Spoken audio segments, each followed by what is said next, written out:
Welcome back to Nerdrotic, everybody. What's up? We are back. Strike lifted. Live stream is back. There's a lot of news with that, but we need to talk about Star Trek first. So what we're going to do a little differently here, because I was just going to come back with my Star Trek Discovery review, but I knew this would turn into just a big sprawling live stream. So if you will bear with me, I'm going to do my Star Trek review. I'm going to try to kill two birds with one stone here. I'm going to do my Star Trek review. I'm going to cut that out of the live stream and make it a separate video. And after I do my Star Trek review, then we could talk about Article 13, what happened here at the channel, how I got the live streaming back, what should be a concern for other YouTubers. Of course, I'm going to shower the Fandom Menace, which is all of you, with lots of love tonight. And you're going to hear the Nerdrotic dogs as Mrs. Nerdrotic comes home. Thank you, John T. Net, for the 400 Hong Kong dollars. Nerds for the nerd god. No. I'm simply a Nerdrotic. John T. Net, you are awesome. Thank you so much. We are all the nerd god together. We are all the nerd god. And by gum, we're going to get this turned around, aren't we? But after seeing Star Trek Discovery, holy crap, what a hot mess that was. And I will get into that.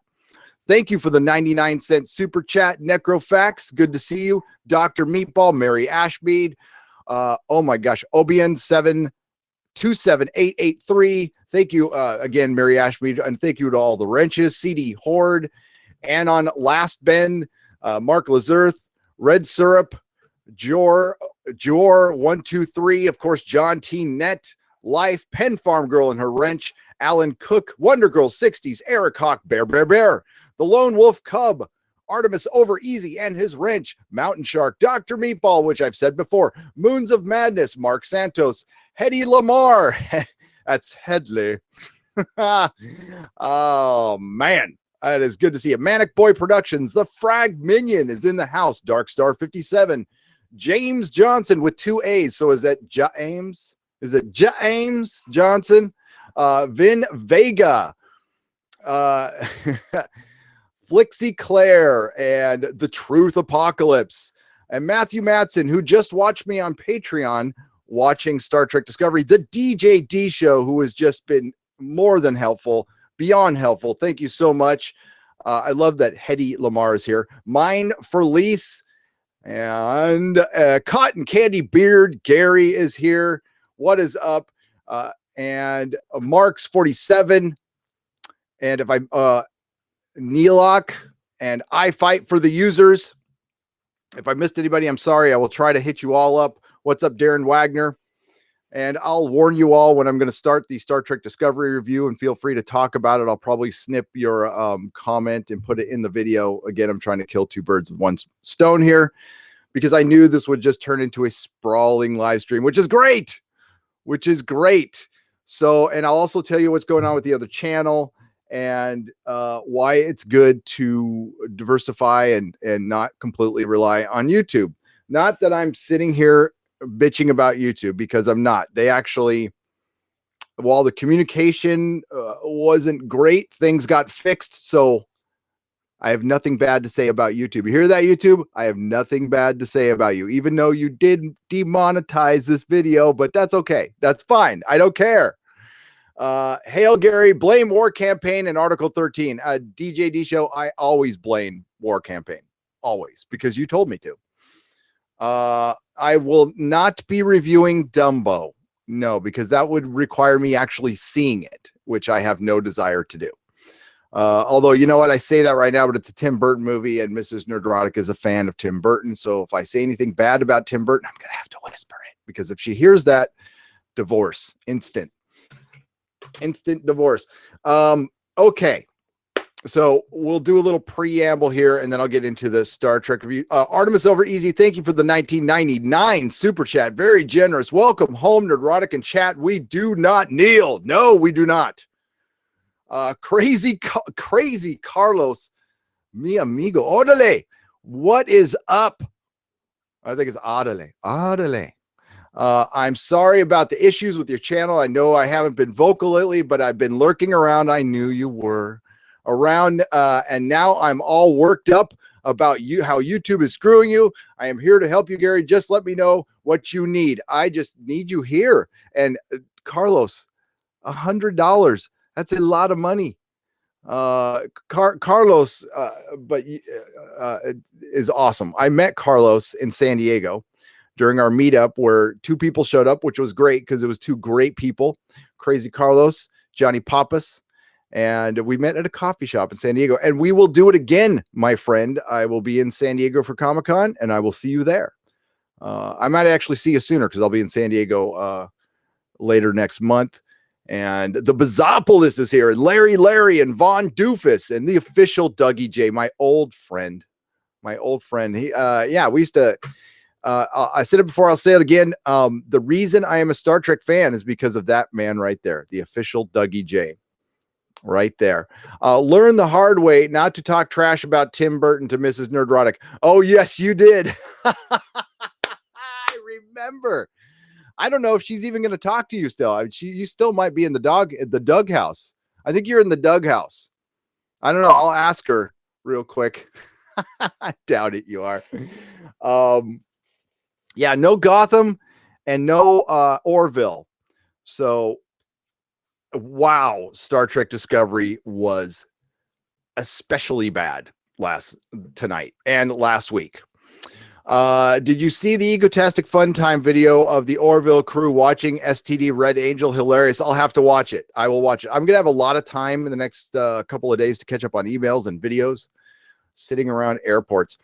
Kneel before the mouse for $5. Welcome back. Now, remember, only nice reviews and good thoughts, or I'll send Estonians. Ho, ho, ho, ho, ho, ho.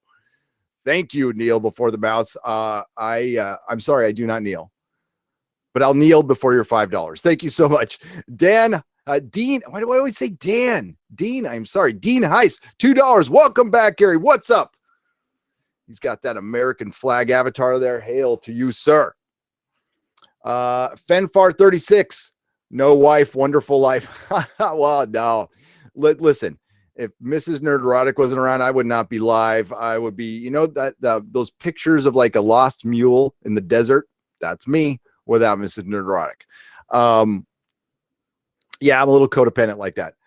STD has 14 episodes this season. That means Rodimus Prime, it's almost over. It's almost over. Okay. So what the plan is I'm going to start my Star Trek Discovery review. Please comment on it as much as you want. It'll go like 10, 15 minutes. I'm going to cut that portion out, make it a video. And then after I'm done with the review, we could talk about whatever we want to talk about. And I've got a lot to talk about. Plans for the other channel and what we're going to do from here on out. Thank you, Philip Geiger, for $1.99. While I'm doing, yeah, so I'm going to try to get through this Star Trek Discovery review. So we will start it. Yeah, let's start it right now. Star Trek Discovery is the gift that keeps on giving. I have not laughed that hard in a long, long time, probably since last night's episode of Happy, but it was a knee slapper tonight's episode. So just to catch everybody up, last week we found out Michael Burnham is not the Red Angel. I know everybody had guessed that she was the Red Angel because they made it obvious, but they gave us a twist. They really tricked us, even though the biosignature said it could not be duplicated. Calder said that, Tilly said that, but it turned out to be Michael Burnham's mom. But we also found out that Michael Burnham's mom worked for Section 31. And we also find out that it was Leland who was her boss, even though they look like, I guess they could be the same age. It doesn't really matter because it's Star Trek Discovery. But more importantly, and if I get the time wrong, I don't really care, but we heard that 30 years prior, while Mama Burnham and Papa Burnham were working for Section 31, and Mama Burnham was an astrophysicist. Papa Burnham is a xenobiologist, but in her spare time, she was a brilliant engineer and invented a time suit, a time traveling suit. The only thing it was missing was the time crystal. That is some brilliant writing. I was just floored. That's like building a TARDIS, but the only thing you're missing is the console. So it's basically just a suit without the time crystal, the magic time crystal. And we now have at least three Deus Ex Machina items within one episode. We have the all-knowing sphere. We have a giant sphere, a giant planet that I guess traveled through the universe and was able to spy on people up close and get specific information and log this specific information, and was able to download this specific information. Oh no, I will get to the dumbest part about the sphere. But yeah, we can't go over the fact that a time traveling spacesuit was developed 30 years prior to Star Trek Discovery. So that's about 38 years to 40 years prior to the original series, which had some time travel in it. Sure could have come in useful at that point if only they had a time crystal. And they probably could have used it in Star Trek 4, and I imagine Voyager could have used it, and I imagine pretty much every version of the show could have used it in all their time traveling episodes. But what the hell? And they wouldn't have shared the technology, even though she was probably using Federation equipment to build this. She wasn't doing it on the side. Oh, she was doing it for Section 31. That's right. So they would obviously know about it. So they developed a plan to capture Michael Burnham's mom, who, when she travels through time and space in her Iron Man Phoenix armor, because that's what it kind of looks like. It looks like the Iron Man Phoenix armor to me. There's like a membrane that goes around it and makes a little mini wormhole, and who cares, because it's got a time crystal. What the hell? So it's Michael Burnham's mom. They capture her in a big stasis field on some inhospitable planet, so they can talk to her and find out what's up with the red signals. So we get to this episode. To capture her, by the way, they had to kill Michael Burnham, because they knew the one thing that would get Michael Burnham to help anybody would be to kill Michael Burnham. Forget about the paradoxes this creates, and let's forget about the AI that wants to be AI. That's another thing. So the big bad is Control, the Section 31 computer that was turned on one day and just decided it wanted to be a little boy. But if it has decided it wanted to be a little boy, it is therefore conscious. So the desire to be conscious is to be conscious. But I guess we're not thinking about that right now. So we have that to deal with. In the last episode, Leland got poked in the eye with something. We knew it was going to be like a little nanobot from Control. So we have captured Michael Burnham's mom. Michael Burnham, of course, almost died. She wakes up in sick bay, and it's not a nightmare. It's not a nightmare for us either. She finds out that her mom is there, and she has the time traveling spacesuit. Now everybody's around her, Captain Pike and Giorgio and Dr. Calder, and they're just waiting to get, and Spock, who in this episode pretty much just walks between hallways and tells Michael Burnham stuff. And she gets all the data from her mom. Her mom vlogged everything, by the way. Thankfully, she vlogged everything she did. She went on 841 missions, and we find out that when her parents were indeed killed by the Klingons, they weren't killed. Mom put on her suit, blinked away. We don't know what happened to Dad, and she was going to come right back and just take them out of time so they wouldn't be attacked. And she was in deep space by herself in this Iron Man suit with a couple of probes, and she just happened to find a habitable planet to live on. How she got there, maybe she blinked there using her time suit, maybe. I don't know how she was flying around. I don't know how she was able to find a planet. Doesn't matter. Oxygen, stuff like that. And the hardest part for me is I'm currently reading the very excellent, fantastic, wonderful. I can't put any more words of love on the latest book of The Expanse, Tiamat's Wrath. Freaking great book so far. So I'm reading The Expanse, and then I'm watching Star Trek Discovery, and it's kind of like watching Carl Sagan's Cosmos and then watching Scooby-Doo, except I'm disrespecting Scooby-Doo right now. I know that, and I don't mean to do that. So real quick, we find out that the Red Angel was able to communicate with Spock because of Spock's uniqueness. And you would think, well, okay, he's pretty unique. He's half Vulcan, he's half human. Nope, dyslexia.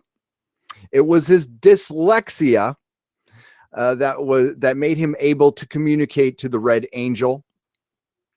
The Red Angel, who was Michael Burnham's mom, was able to observe everything because she's a god.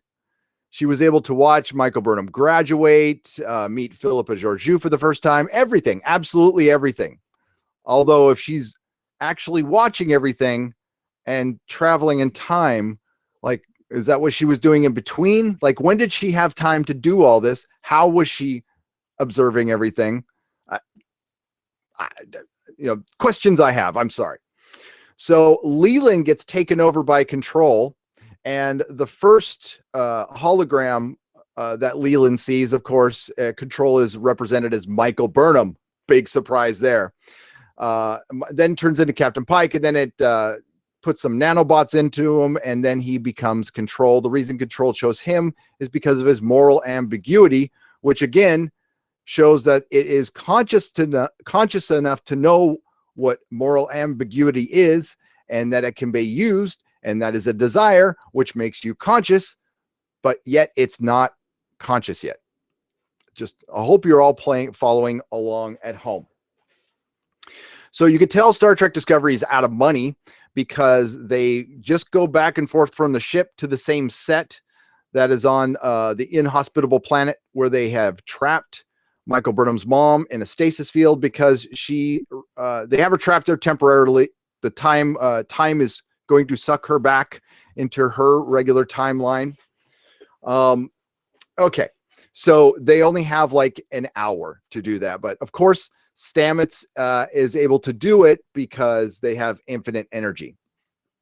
So the whole time, and I probably should have thought of this earlier, but I caught this early in the episode. I'm like, hey, the AI that is not an AI yet, that desires to be an AI, needs the AI information to become an AI, although it's not an AI yet, although it wants to be one.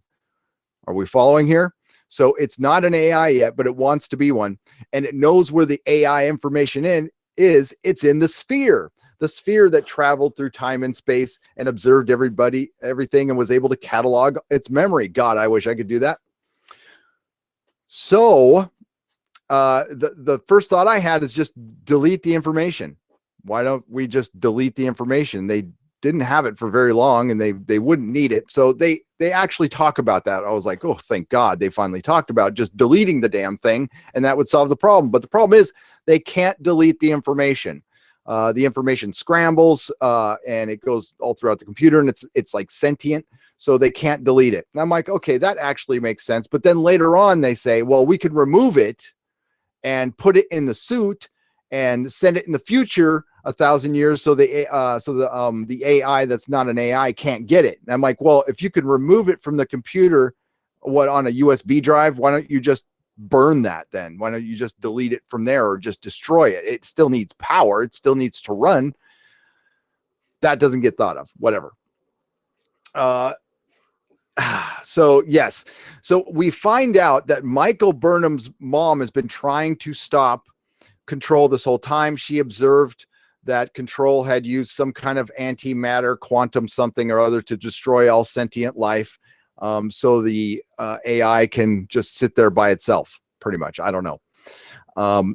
And through this, she has been trying to stop her, and she can't. She mentions she keeps changing time.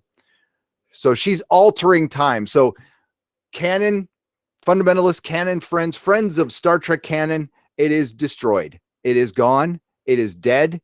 It is not coming back. Alex Kurtzman, and I'm going to be doing a separate video on this, has talked about he's going to answer all the questions. We know what the answer is going to be. We're just going to F with the timeline. Wow, that's really smart and not lazy at all. So we find out that the sphere was put into the Discovery's path by Michael Burnham's mom. She was able to loosen or disrupt the gravity field around the planet and move it. So it's in the path of the Discovery that was in warp when it went by it. And then the planet pulled it out of the warp. So I'm guessing Michael Burnham's mom pulled the Discovery out of warp with her suit. Again, she's just a goddess, slay queen. And yeah, there's lots of whamming of science in this episode. So yeah, she put the planet into the Discovery's path, and I just don't know how much more I could take. Oh, and then at the end, so Giorgio figures out that there's something up with Leland because he's got a great resolve, and I guess he normally doesn't. And first he asks Vok Tyler to steal the information. He does it in the guise of he says that Michael Burnham's mom is a clone. So we need to steal the information because we're helping the AI. So of course he's the AI.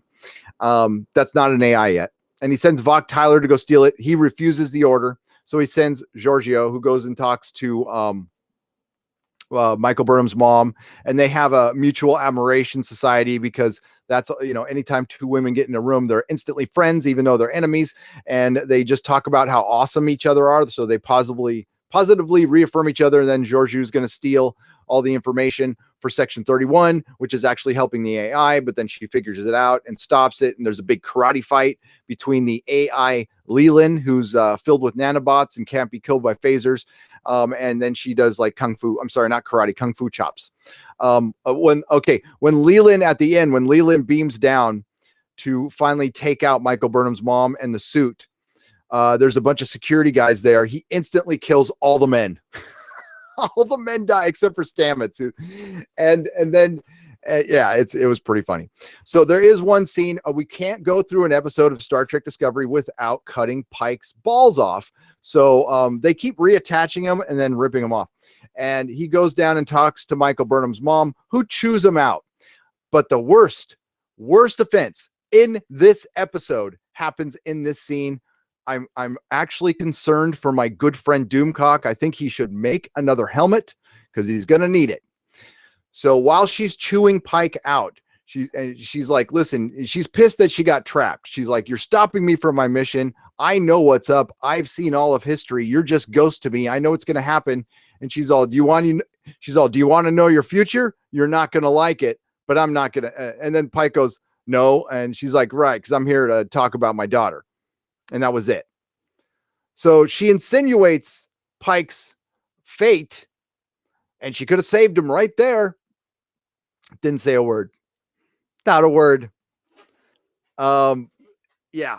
So it's going to be really interesting to see some of the Star Trek fans try to do the mental gymnastics to like the show. And maybe they genuinely do. And, no judgment. I don't know how you could possibly be a Star Trek fan and like this show, because this show is made for people who hate Star Trek, not just kind of like it or somewhat dislike it or like Spock or maybe just like the ships, but thought it was kind of boring. Don't like the cardboard sets, as Pablo Hidalgo said.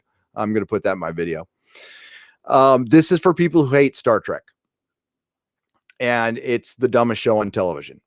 And just watch 5 minutes of The Expanse and watch Star Trek Discovery, and you will see what is good storytelling and what is really, really bad storytelling. There's a bunch of soap opera moments, and believe me, I did not even hit all the dumb things in this episode. Oh, they use their comm badges too.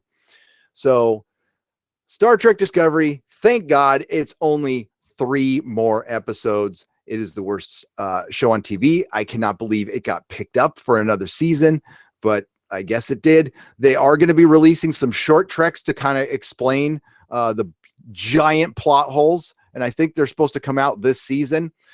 Turns out, like I said before, I don't think Alex Kurtzman's the showrunner for this show anymore. Turns out Netflix is in play again for the Picard series. And it turns out the Section 31 show has not been ordered yet as a series. So please, and I'm not ending the video here, I'm just going to end it. So please like, share, and subscribe, and may the small folks sing songs of your greatness. There. Star Trek Discovery review over. And let's get to the super chats, and I'll get back to the chat. That wasn't so bad, was it? Whoa, shit. I'm a little behind here, folks. Let me get my And then I'm going to read the super chats, and then I have to give out some thanks. I owe some thanks to some people, and then we need to talk about a very nice person who donated a very large amount of money, which I cannot accept. So it's too large, and but I want to give this person a proper shout out and lots of love, because this person has a huge heart, and it's greatly appreciated. All right, so we got Neil before the mouse. We got Philip Geiger for $1.99, but no comment. Thank you very much for the super chat. Please hit @nerdrotic if you got a question or something in the chat. I'll hit it up. John Geinzel, throwing some support your way from Austin, Texas. Glad you're back, sir. Well, thank you. And Austin, Texas is a town I will be visiting this year. I want to see if I could find the entrance to Doomcock's lair, knock on the door, and see if I can I could buy him a coffee or something. And maybe we can do a meetup. That'd be kind of fun. Of course, Doomcock would have to wear a mask, which Penn Farm Girl was nice enough to send him. So thank you, John. I appreciate it. Evil Lash 3373 for $10. And John, thank you for the $10, by the way. I'm sorry. Evil Lash 3373, $10. I'm so happy to see you live streaming. I can kiss you, you magnificent fellow. Well, hey, I'm in San Francisco, so hey, fella. No, just kidding. Thank you. Thank you. I could kiss you all right now. I'm so happy to be back. But honestly, your support on Nerdrotic Live actually opened up a lot of possibilities. And we're not in a big hurry to get monetized over there, but I can go do a lot of fun videos over there that I don't have to worry about algorithms. So this really did kind of work out. It's amazing, and my sponsor, really, it gets kind of old and I want to smack him in the face. But every time I call him kind of whining, I can't believe this happened to me. He's all, you know what I'm going to say? And I'm all, it's an opportunity. It's an opportunity. Yes. So it helps that my sponsor has a giant brain, one of the smartest people I know, and he's a doctor. So Men's Health Doctor helped me lose 30 pounds too. It was great. Rhino 4563, $5. Welcome back, G. What's up, Rhino? Thank you so much. Ryan Morales, $5. Thank you for the $5 super chat, by the way, Rhino. Ryan Morales, $5. Please tell me Philippa's mother is Hoshi Sato from Enterprise. Just rewatched Enterprise and it would make total sense. It would, and that's why they won't do it in this show, because it makes sense. It makes sense. Thank you for all the super chats, everybody, and thank you for the support. Real quick, I need to thank some people. So first of all, Odin from Odin's movie blog reached out to me, showed me how to use Streamlabs, which I'm going to start using here on the main channel, and like immediately helped me, jumped on my live streams there. And thank you so much. What a great guy. So please subscribe to his channel and please support Odin. This is out there now, so I don't feel bad saying this, but Odin, he was a teacher. He temporarily is not teaching anymore. He lost his job. So we're working on a little plan to help him out. Stay tuned. Stay tuned so I can return the favor to you, Odin. And yeah, Odin actually gave me money on PayPal. Odin, don't give me money. You don't have a job, dude. But thank you so much. Thank you, Jeremy from Geeks and Gamers, Jeff from World Class Bullshitters, Ethan Van Skyver from Comic Artist Pro Secrets, and Robot Head for giving me the shout out on the High Council and letting the world know. And that really helped. That was crazy. Dictor Van Doomcock, my good friend, shouting out and showing support. That Umbrella guy reaching out and showing support. Thank you very much. These are all great channels. Mecha Random 42 reached out to me today, gave me some very interesting information, and it was extremely helpful. So thank you. Hail Mecha Random 42. The DJ D show.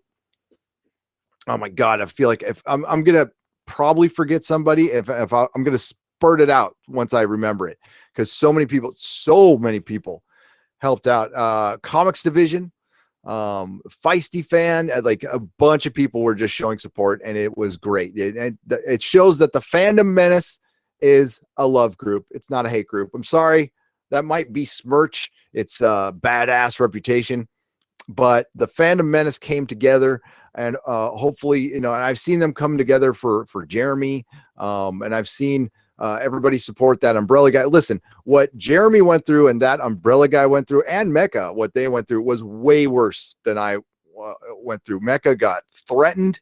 That Umbrella guy, doxing, got freaking doxed, and had a lot of people. And this is a guy who, at the time, this was, and the Vic thing wouldn't make it okay, believe me, but this was prior to the Vic thing. This was over comic books, people.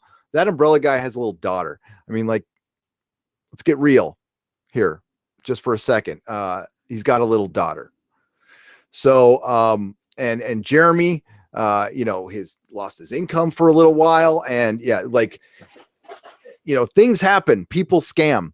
But what's going on, particularly with this copyright strike, which was on an unlisted video, but I did put it in a playlist, which means it's actually visible in the playlist. So I guess they could have found it there. There's a company from Spain that basically sends out bots. It's a third-party company that's trying to make a name for itself, and they have software that looks for pirated software, pirated material. And I think this company probably came about in anticipation for Article 13 and Article 11. The day it passed, by the way, is the day I got my strike. Total coincidence, I'm sure. It was on a video with 135 views. It was a podcast that Dennis and I did September 18th, 2017. We were talking about Hellboy. We were talking about Star Wars. We were talking about Logan. Most of the podcast was me bitching that Logan should have won Best Picture and that Patrick Stewart should have definitely won Best Supporting Actor. Then we got our first look at Hellboy. I showed stills of Patrick Stewart, of Hugh Jackman, Kathleen Kennedy, George Lucas, and Hellboy, all taken from websites. There was no video. There was no music. I don't do that stuff. I don't do video. I don't do music for precisely this reason. And this bot apparently has hit Mecca before too. It was the same company. So it just spreads everything out there, and it hit an old video. Now it lit a fire into my ass, and I went through all my old videos. That's basically, I lost a bunch of time to do videos, but I went and cleaned out my channel of anything that could be a problem. And then YouTube has a filter now, has an app that you can use, and it'll go through your channel and see if anything could get caught for copyright. And that filter or that app came back clean. This was prior to me getting my strike. It said I had nothing. So I don't know if the app's not good. Whatever. I didn't do anything wrong. I was willing to fight it. You can show stills and you can talk about it. It is part of the 1976 Copyright Act, Section 107. Anti-Trekker helped me quite a bit. So shout out, lots of love to Anti-Trekker. We spoke on Skype, and he was extremely helpful the day it happened. Tom and Rob and Andre from Midnight's Edge After Dark. They all came together in support. I mean, this is freaking cool. I can't tell you how cool this is. And yeah, we get a lot of shit for our criticism. So what?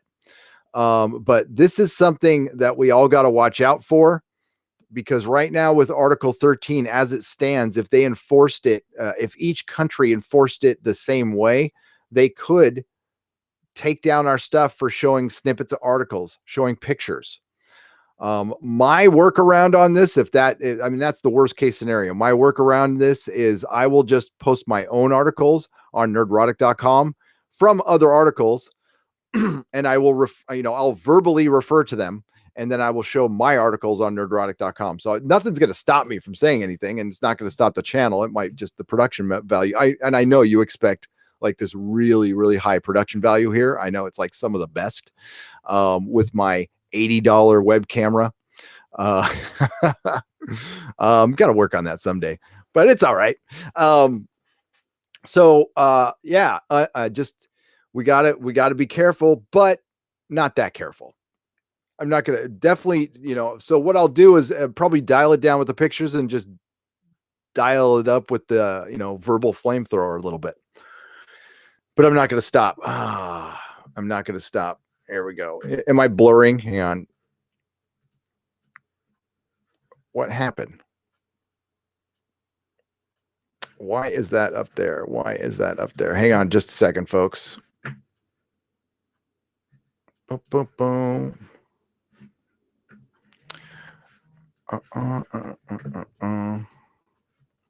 Oh, that's why. Okay.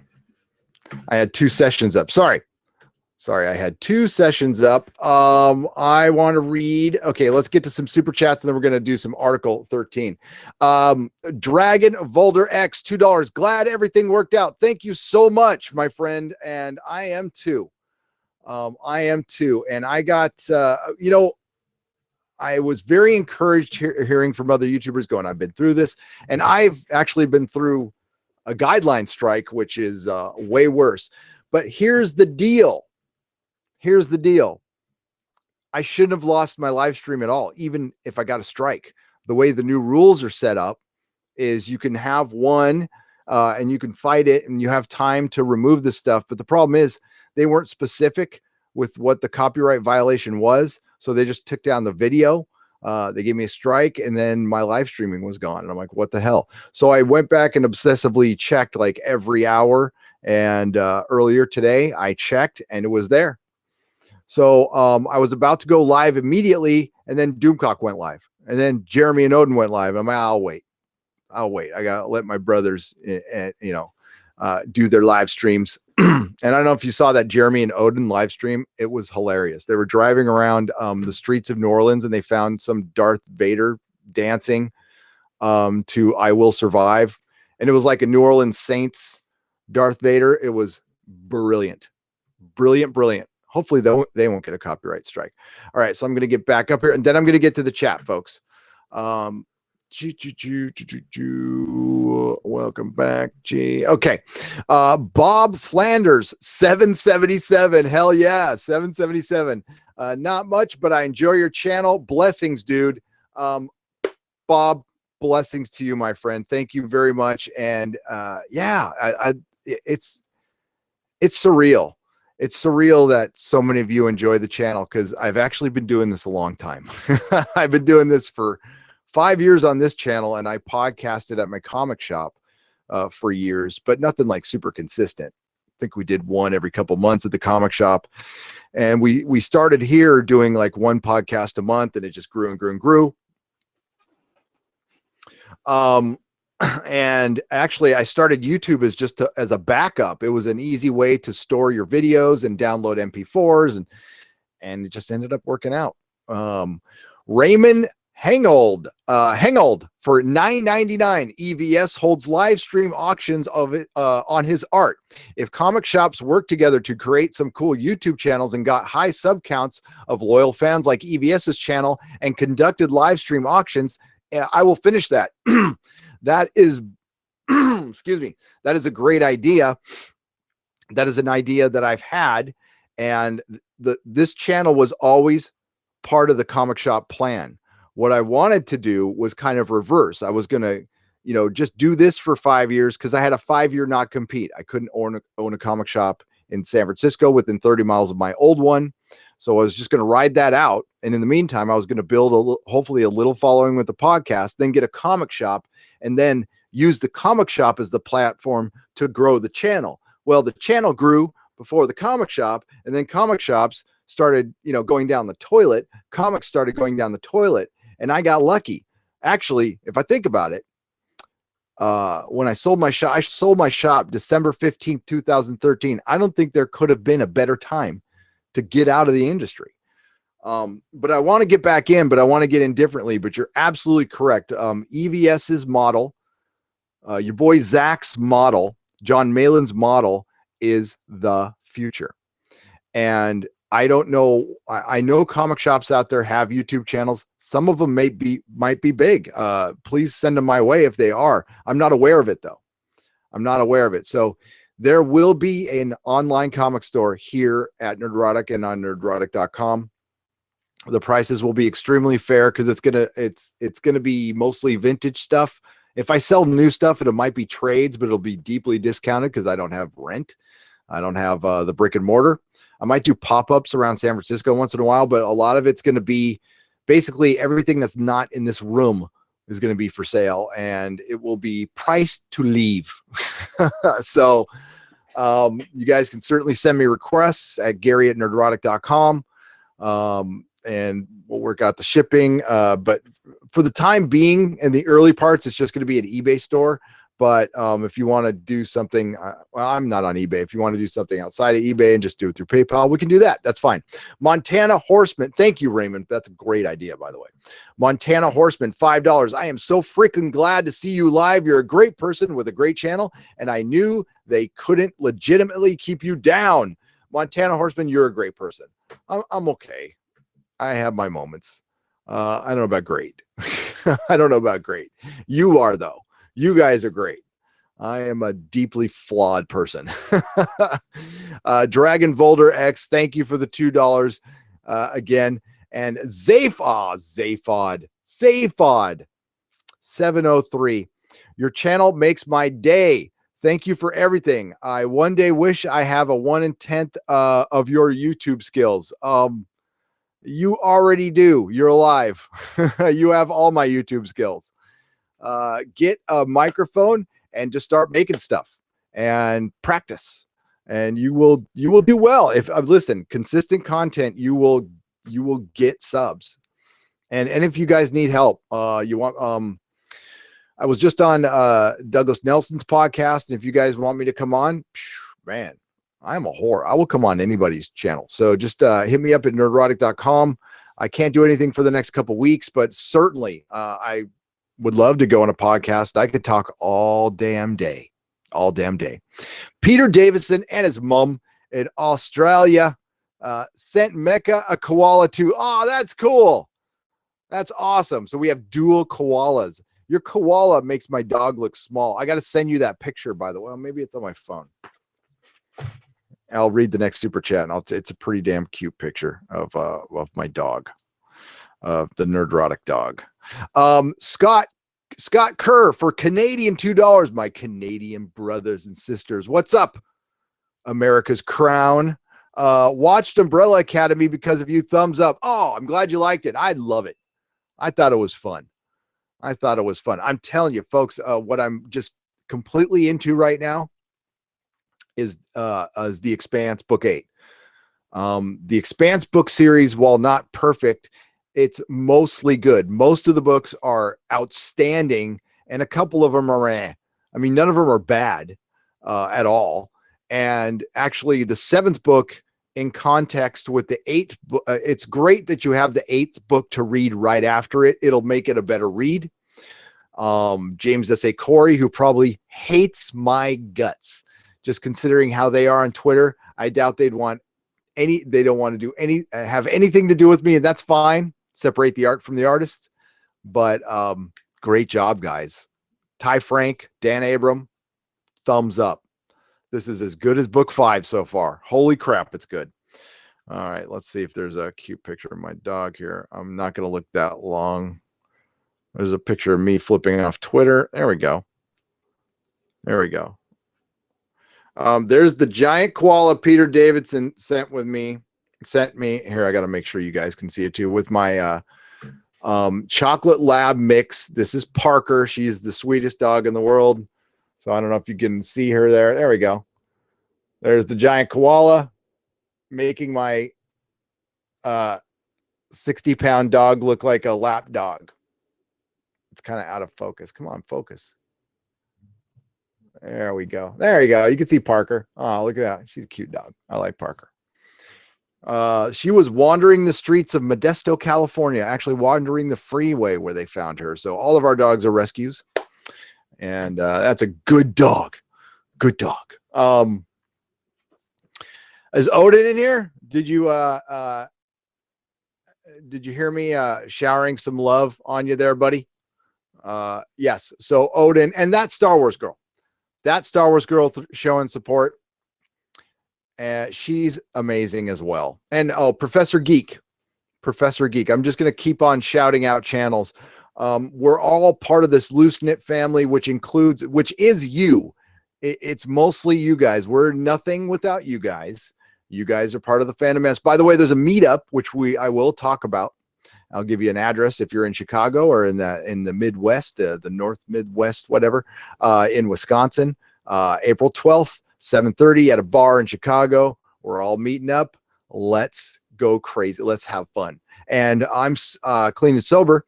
So if some of you actually need to ride back to your hotel or anything, within reason, be happy to drive you. Action Man, Star Wars girl is a loon in the best ways. She is a wonderful loon. The world needs more loons. Hey, Odin. Oh, what's up, Odin? Night, Nerdrotic, and chat. You guys rock. I wish I could control time. Well, if you get a time crystal, you can. They actually exist. Odin, thanks for everything. I'm back, but I'm still going to need help with Streamlabs. And I'll talk to you when hopefully I'll talk to you tomorrow. So I'll send you a message. Love you, man. All right. Stun Soul for $1. Thank you so much.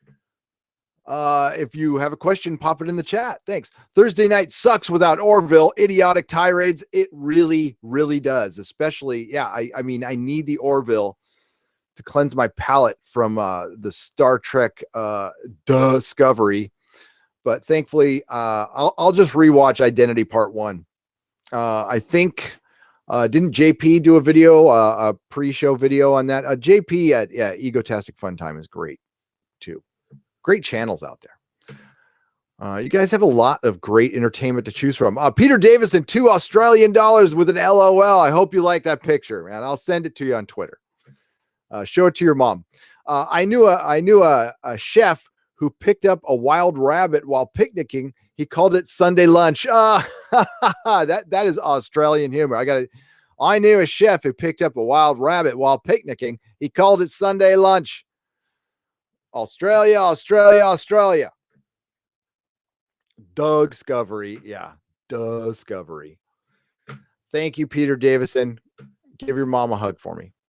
I will send you the video guide I teach people with. Thank you, DJ D Show. You are a wealth of knowledge, my friend.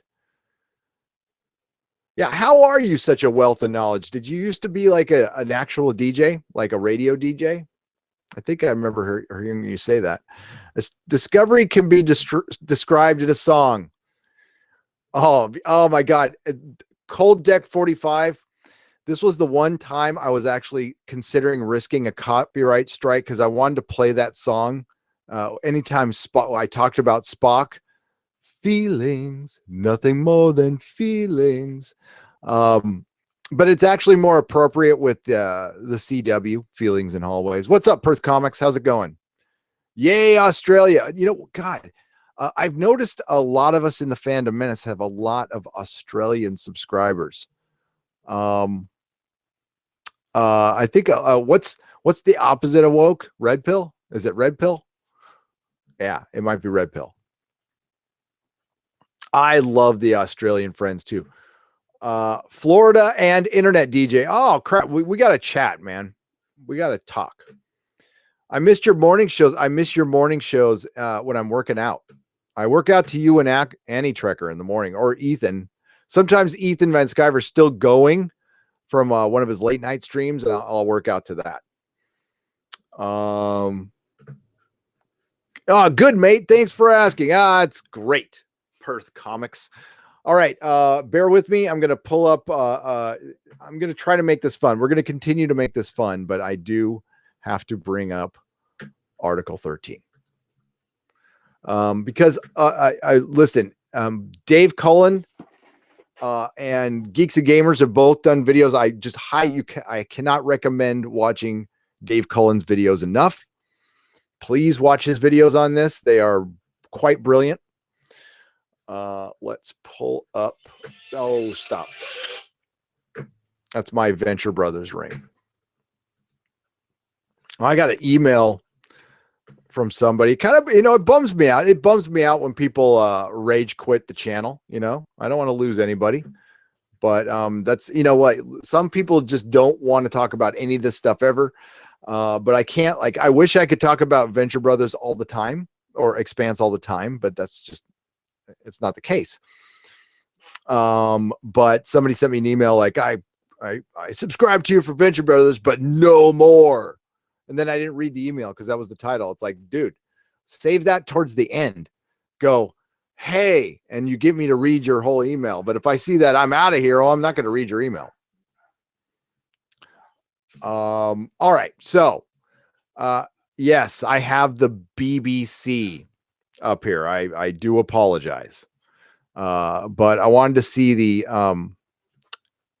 the European official government propaganda statement on this to read this. Okay. Article 13 memes exempt as EU backs controversial copyright law. So it does look like in some form or another memes survived. And my question is, do thumbnails survive of videos? If they have a problem with the still of your video, why do they not have a problem with a thumbnail? Copyright laws, which critics say could change the internet, have been voted in by the European Parliament. By the way, just in case you're watching, Dave Cullen, love you, you ginge. I got on Gab, by the way. I'm going to message you tonight. I know I've said that before, but I'm really going to message you tonight. Dave Cullen, is there a way we can find out the name of every person in the Parliament who voted for this law? I saw the count, and I would love to know the 367 people. I want to know every single one of their names, every single one. And I would like to read it on a video. And I don't care if the video is 45 minutes long. I'm going to read their names, what they represent, and just for awareness, honestly, I don't know. Do these people even get voted in? I mean, how does it work? Or is it, I don't know. The new rules include the controversial Article 13, which holds tech firms responsible for material posted without copyright permission. So before, it was our responsibility, which this is something I completely agree with. I am responsible for anything I put on somebody else's platform. I am not usually a big, backer of giant corporations, but I believe a business should not be held accountable for what its customers do. So sharing memes and GIFs will still be allowed under the new laws. That's good. Many musicians and creators say the legislation will compensate artists fairly, but others argue they will destroy user-generated content. So am I led to believe here that it is the same musicians who shot down Napster and killed the music industry? They're still trying to find a way to monetize their content, and they don't realize the error of their ways. I don't want to jump to conclusions here, but musicians, I hope you are not behind this. And if you are, you better, if you're not behind this, you better lead every song with, I did not back Article 13, because everybody else is going to blame you. Look what happened to Metallica. You don't want to be a Metallica. Look at all the shit Metallica got for saying, hey, we should get paid for our music. And instead of working with Napster, now we have auto-tuned garbage, and music is not, while not dead, it's not as important as it once was. I could argue in the 70s and 80s, the most important, the most popular medium was music over film, over television. Everybody wanted to be a rock star. Nobody cares anymore. Better learn the code. Copyright is the legal right that allows an artist to protect how their original work is used. Well, I will be happy to never listen to your music and never use it in any of my videos ever. If you cause this, No problem. There's, you know what? The song that plays on my video, it's copyright free. It's called Beam Me Up, by the way. You can find it in the YouTube. I'll start putting it down in the description, but you can find it in the YouTube free library. It's called Beam Me Up. I like it. Tech companies have argued the artists already are already paired fairly under the current system. Now, I'm sure the musicians get screwed. I'm sure they do. That's part of being a musician. It's part of getting good representation. You do want your music out there, don't you? So there's certain things you got to play with. Maybe your music's just not that popular. I don't know. Google said it would harm Europe's creative and digital industries. What is the controversial Article 13? We're not going to hit that link. High-profile figures who have campaigned against EU copyright directive include Wycliffe Jean and web inventor Sir Tim Berners-Lee and Debbie Harry from Blondie. What? It is Deborah Harry from Blondie. And Paul McCartney are among its supporters. Oh, Debbie Harry. I need a moment. I'm a little heartbroken. The queen of punk rock. Oh, I'm going to get crude here. Y'all remember Bill Hicks, the late, great Bill Hicks? Remember when he was talking about rock the vote and selling out Snickers ads? Sucking Satan's peckers, sucking. That is Debbie Harry. That is not punk rock Debbie Harry. Maybe that's why it's Debbie Harry. I hope it's not that. I hope it's another Debbie Harry. Paul McCartney, on the other hand, now I'm sure he's out there for other musicians. Listen, I want musicians to get paid. I truly do. This is not the way to go about it. And that's not, this is why I needed to look into it. But I think what the European Union has done is used the musicians to assert their power over us. And that's you and me. So I think they saw an opportunity. It's kind of like what conspiracy theorists said: problem, reaction, solution. You don't create the problem, but you use the problems that inevitably come up, and you use the public reaction to find your own quote unquote solution. And forgive me, but that's why things like Patriot Acts start. It has taken several revisions for the current legislation, which has been backed by 348 MEPs. Oh my God.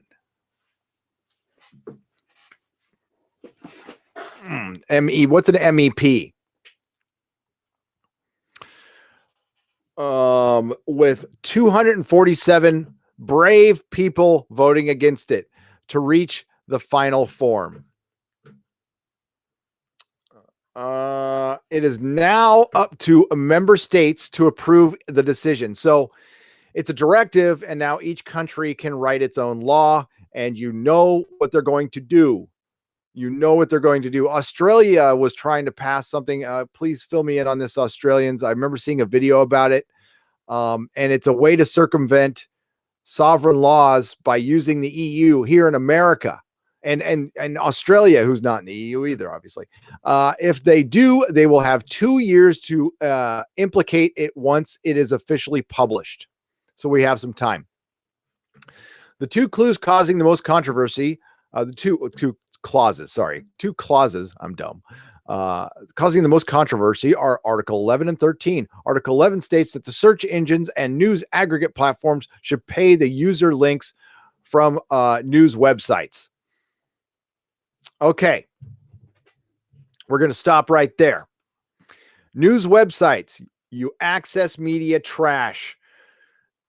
I'm going to enjoy watching all of you crash and burn. If you think this is a way to save your stupid ass business platform, why don't you start writing the truth once in a while? Why don't you let your people speak so they don't feel hamstrung like poor Dan Roth today in my video, whining about how he doesn't know how to review a movie. You review a movie by giving your honest damn opinion and not giving two F's what people think.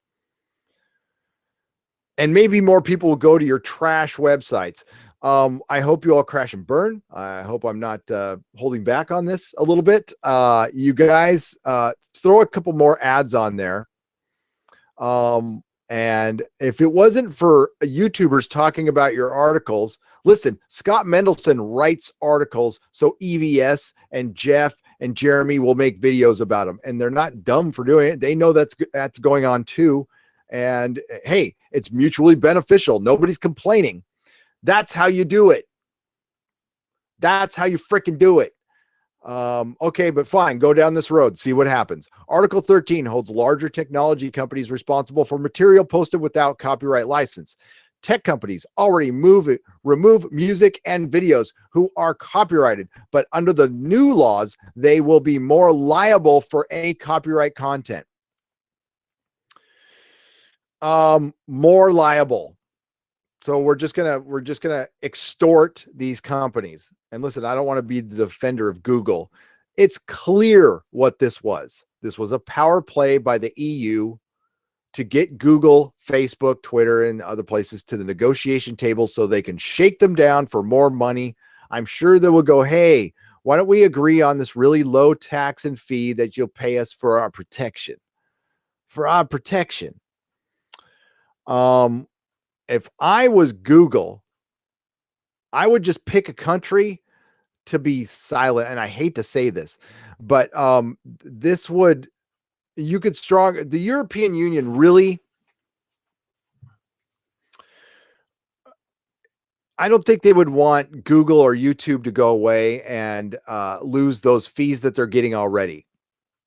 And I take that back. I don't want to hurt. That just hurts the people. Don't pick a country. Google, use your lawyers, use your power to stop this, or hopefully the people within these countries can rise up. I mean, screw Google, screw YouTube. This is about us. So forget them. Forget I said that. It's a live stream. I'm kind of working this out of my head. This is about us. I don't know what you guys can do in Europe. I don't know what we can do to help. I'd be happy to help any way I can. If you need me to make more videos, you educate me on like what, who are the right people to make those videos about. Let me know. Gary@nerdrotic.com. More than happy to do it.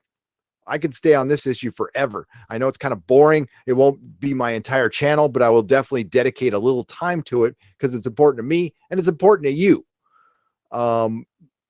For one, there's great entertainment here on YouTube, and there's also some great information that's needed because what's happening here, and I'm saying that, okay, so it's a power play by the EU, and what they did is they used two dying industries to help them, to use them as an excuse. They used the music industry, and they used, well, I wouldn't say it's dying, I'm just saying it's not as important as it used to, and old print media that went to websites, which is dying. That is dying.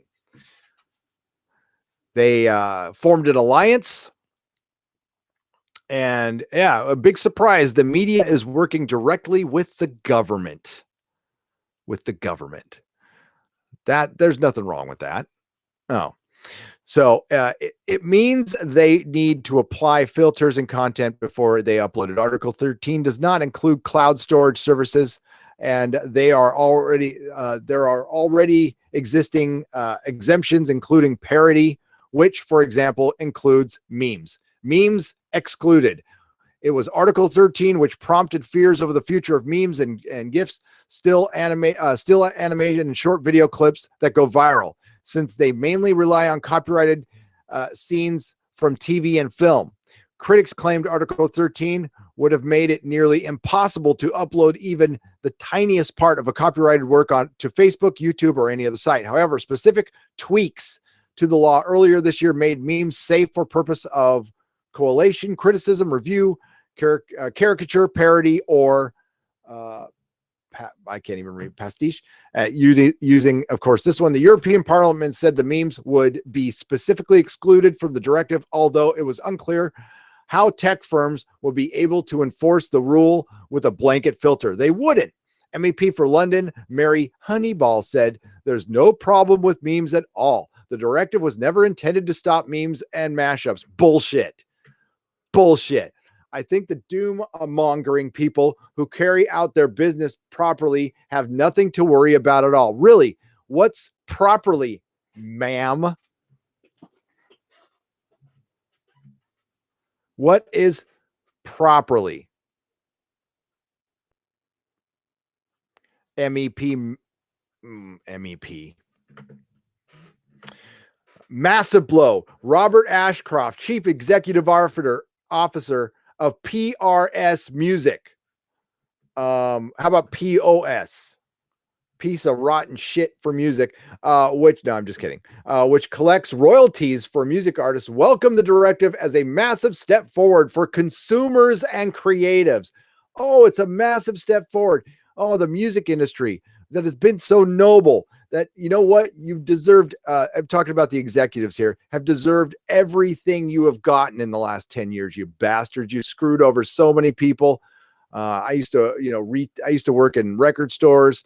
Yeah, we know how you dealt with the bands. Screw you guys. I'm sure it's a massive step forward so the old music executive can come back. Well, your time is gone. This is not going to help you. It's about making sure, I'm telling you right now, you F with somebody's internet, all these names, you guys, your names are going to get remembered now. Your names are going to get remembered, and there will be memes. And it will be nice. This is not a threat in any way, shape, or form. It's just, you can't choose your legacy. What do you want to be known for? The person who killed the internet or the person who tried to work? There's ways to work these things out. It's not going to be perfect. It's not going to be perfect. It's about making sure the ordinary people can upload videos and music to platforms like YouTube without being held liable for copyright. They're still going to hold, okay, they're not going to hold us liable. They're just going to keep us from doing it and take down our channels now. So how exactly does that help us? And you know what? And maybe they'll start charging a fee, which would kill YouTube overnight. But the bigger channels, I'm talking millions, might be able to pay a fee or something like that. But yeah, and then it just becomes Vimeo. However, the campaign group Open Knowledge International describes it as a massive blow for the internet and free speech. I added that there. We now risk the creation of a more closed society at the very time we should be using digital advances to build a more open world where knowledge creates power for the many, not the few. Catherine, Chief Executive, Catherine Stiller. Bravo. Dark day for the internet freedom. The European UN has rubber stamped copyright reform, including Article 13 and Article 11. You suck. Google said that while the latest version of the directive was improved, there remained legal uncertainty. The details matter, and we look forward to working with the policymakers, publishers, creators, and rights holders as the EU member states move to implement these new laws through gritted teeth. Kathy Berry, senior lawyer at Linkletters, said more details was required about how Article 13 will be enforced. Yeah, it seems like this is going to be very hard to enforce. While Article 13 may be noble aims, it is in its current form, it functions a little more than a set of ideals with very little guidance on exactly which service providers will be caught by it or what steps will be sufficient to comply. The only thing I will give YouTube a little jab on this is, wow, it sounds a lot like your guidelines. Doesn't that suck when things are vague? Really does. European Parliament Rapporteur Axel Rose, no, it says Axel Voss, but Axel Rose said that the legislation was designed to protect people's livelihoods. Oh, all of a sudden, people's livelihoods. What about our livelihoods? What about us? What about free speech's livelihood? Is that important to anybody? or are we trying to protect, like who we like Paul McCartney? Does Paul McCartney need more money? Does Debbie Harry, the former queen of punk rock and right now the greatest disappointment of this day? Yeah, that's it helps make the internet ready for the future, a space which benefits everybody, not only the powerful few. Wow, how did they spin that around? These devils, devils, I tell you, devils. Okay, enough of that. Thankfully, it's not in play. What's going to happen is this is the first step.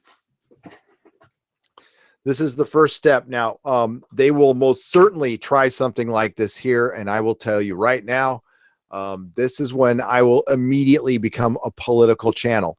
And I don't care what party you're on. Any person who tries to pass this crap here, I will campaign against.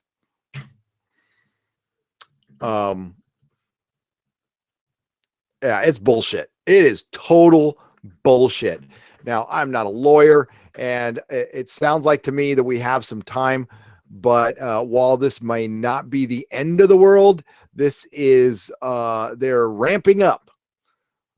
They got the 4 horsemen in the stable. They got the horses in the stable. Let's get back to the super chats. Yeah, it's Europe I'm worried about. I have an exorbitant amount of subscribers from Europe because of Doctor Who. Usually, I think the average was for an American YouTuber, like your average American YouTuber, you would have like 15% would be European subscribers. I have like 30% European subscribers, 35% European subscribers. So it's a lot. Plus, like, listen, they can't stop me from bitching about Doctor Who. I'll just turn my camera on and bitch about Doctor Who. I don't need pictures. I don't need articles. I don't. Right. Let's get back up here, and then I'll get back to the chat.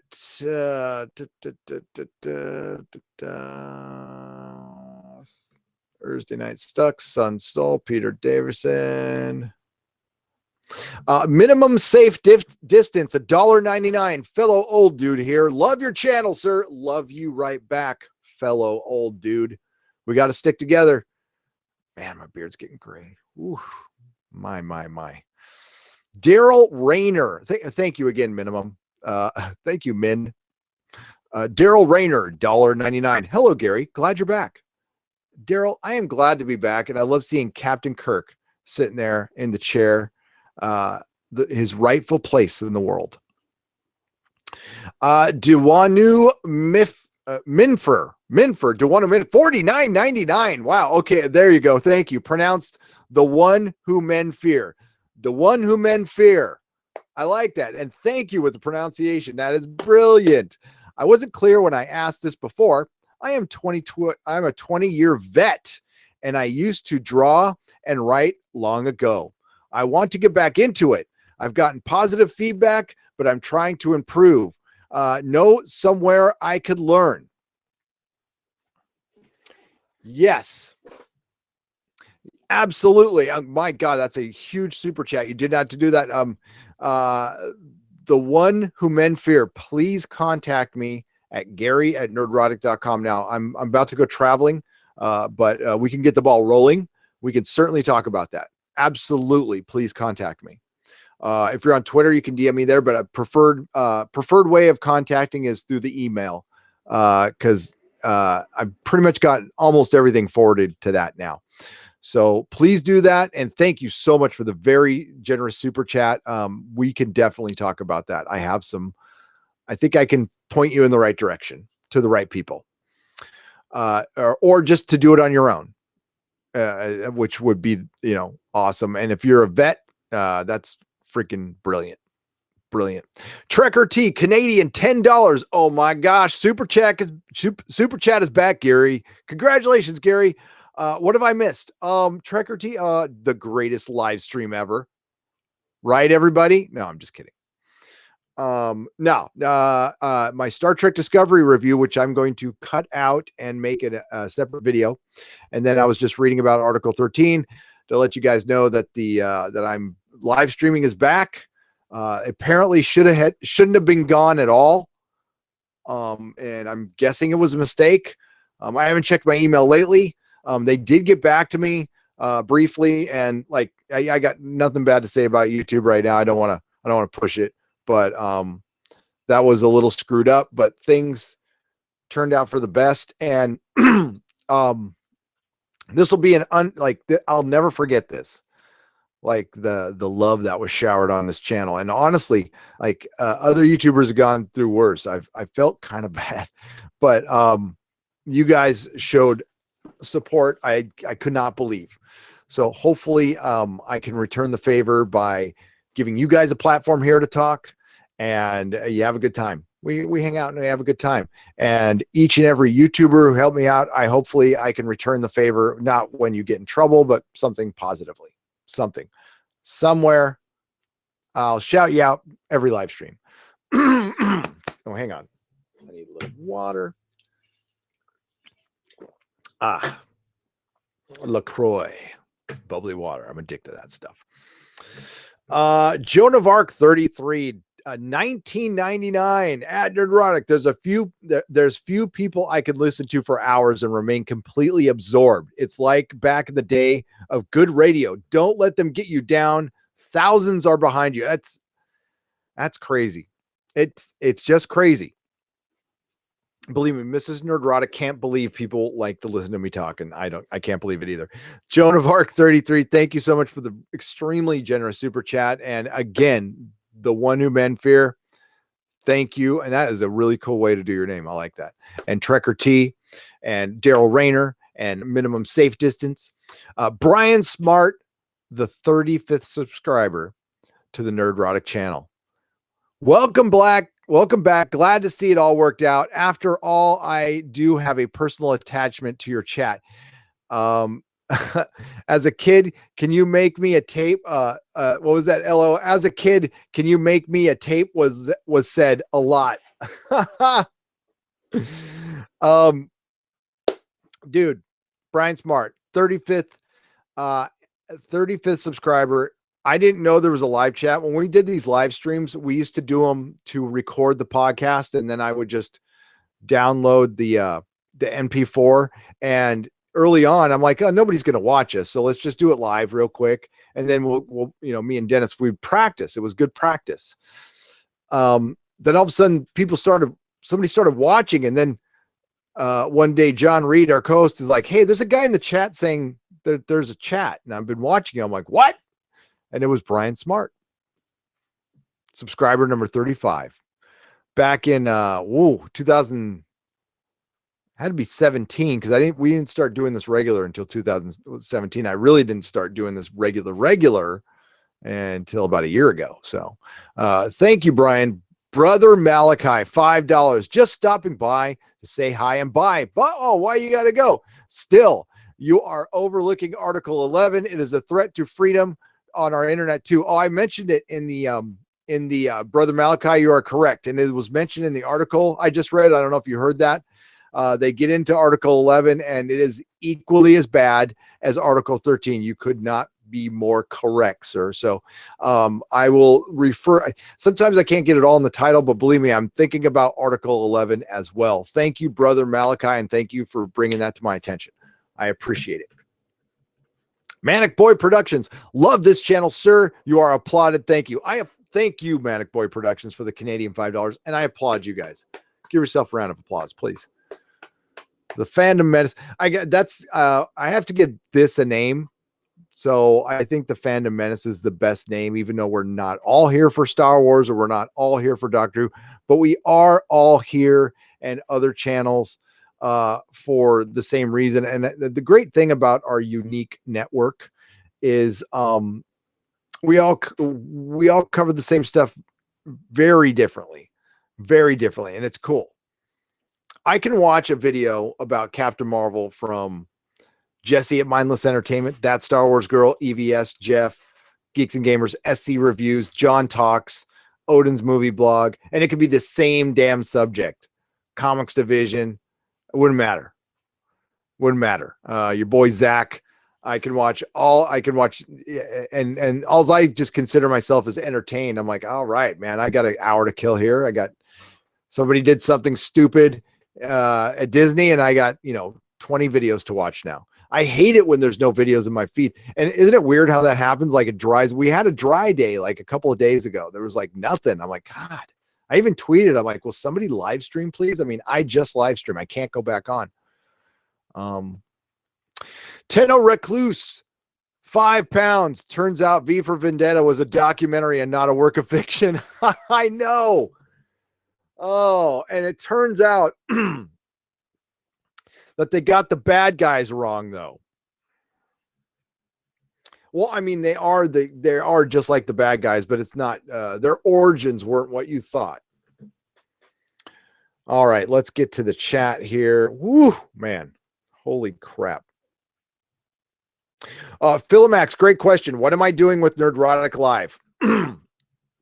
What I used to use it for was for Patreon, but I had an epiphany when this happened, and I think it will absolutely serve its purpose. So I'm going to continue doing so I will do TV live streams there on the smaller shows like Happy, but I'll start covering more stuff.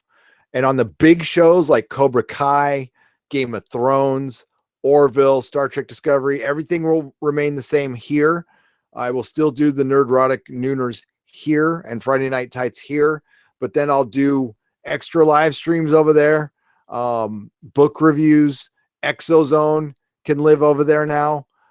Actually, that's probably what will be the main thing. And then over there, I can do short woo-woo videos if you want those. It can be the whatever channel. Like we can do whatever we want with it.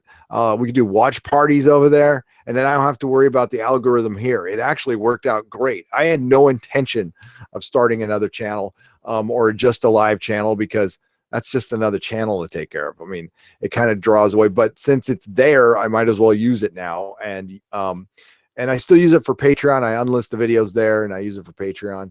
But yeah, we can use it for anything. I think it'll be a lot of fun. So I will be doing another video over there, a couple of videos before I leave. I'm going to do Doom Patrol over there tomorrow. So we're going to do Doom Patrol. Is there anything else coming out? So the videos while I'm gone are not going to stop dead, by the way. I've got, I was about to return this and I'm glad I didn't have to. So I got a new Surface Pro laptop, and it's like seriously the first laptop I've bought in forever. And I have never purchased like an iPad or anything like that. So this is like my first one. I like to work my computer at home. I've got a kind of a kick-ass phone, so that works for me. So yeah, I'm going to still do some videos there. We will live stream, but it could be in the middle of the night because it'll be when Mrs. Nerdrotic is working at the wedding. So I'll live stream then. And yeah, it could be 3 a.m. I don't know what the time difference is going to be, but yeah. Good question, Philomax. Mark Smith, thank you for the $5 and no question. Sorry. Well, hey, throw a question in the chat, Mark. Good to see you. Welcome, sir. Welcome. Peter Davison. I was thinking Article 11 is the most dangerous, is more dangerous to freedom of speech. It really is. It really is. I think a lot of people just recognize Article 13, but Article 13 is right there with Article 11, and Article 11 might actually be worse. What I need to do is read the article, read what the actual legislation is. And then I can interpret it. I will be covering the Twilight Zone, Stephen. That's a great question. The thing is, that's a travel day. So it'll be a couple days late. But when I get back, we'll do the Twilight Zone live on Nerdrotic Live.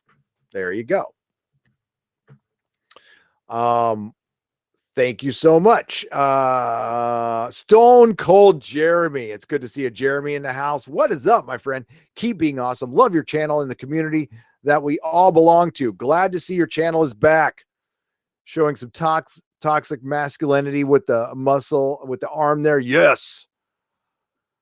Thank you. And you know what? Again, Geeks and Gamers community and man, I need more water. Hang on. You guys have been brilliant.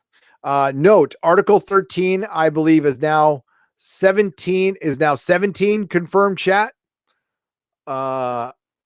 Is it? I mean, has it changed? Says North American Vikinger. That's a good question. If they now that they've passed it, does it turn into something else? I mean, it might, right? Let's check it out. Hang on, let me go check. Let me go check. One moment, please.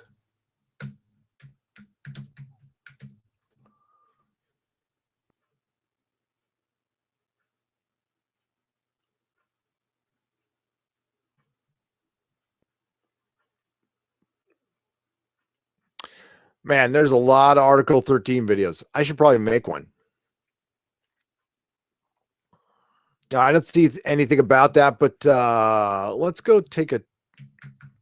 I mean, they talked about it a little bit, but let's see. I'm looking up real quick to look up Article 11.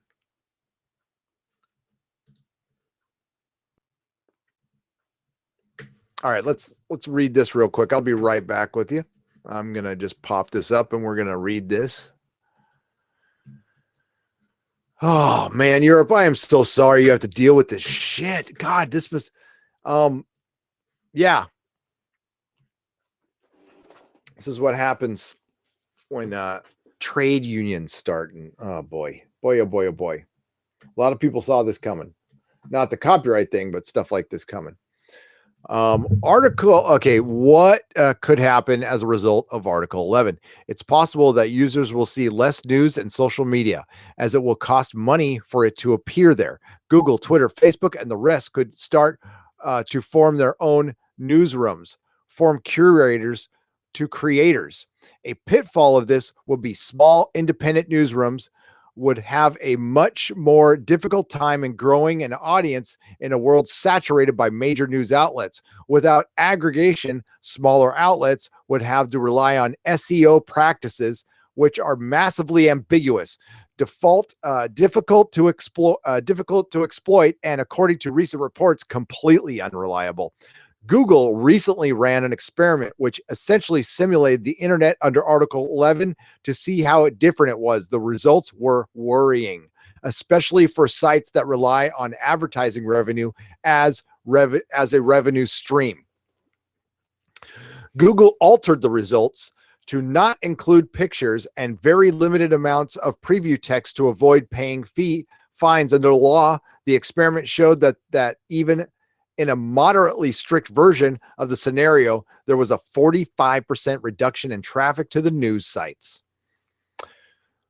So you would think the news sites would be against this, right?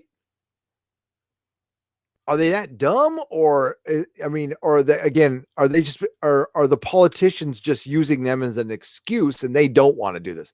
Instead, users, well, I mean, like everything I've read has been kind of against it, but I mean, I don't know.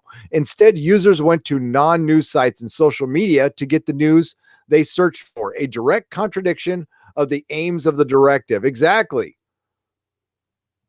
Ugh. What is the EU copyright directive? It's important to note that the directive rather than an EU regulation, it's a directive rather than an EU regulation. Unlike a regulation, which must be enforced across the member states in its entirety, directives are transposed into member states' national laws as appropriate. Once a directive is passed, all 28 member states of the EU must either introduce new domestic laws or update current ones to fulfill the specifications of the directive within a specific time period. The exact application of the directive can therefore differ across the EU. As the UK's current domestic copyright laws are 20 years old, many aspects of modern technology aren't mentioned and update is sorely needed. For example, the Copyright Act of the UK doesn't explicitly cover creative works built by open source coders or app developers. The digital single market policy dates back to 2015. Oh, all the way back to 2015. Oh my God. It was introduced to the EU with the goal of achieving more efficient and free movement of people, services, and capital. In 2016, Europe spent just under $5 billion euros in total online spending. Its predicted spending could reach 1 trillion by 2020. Trialogue negotiations between the European Commissions, the Council of the European Union, and European Parliament were set to begin. This is an old article. So we know it's here. I don't know what this website is. So, yeah, I don't know. I don't know, man. I don't know.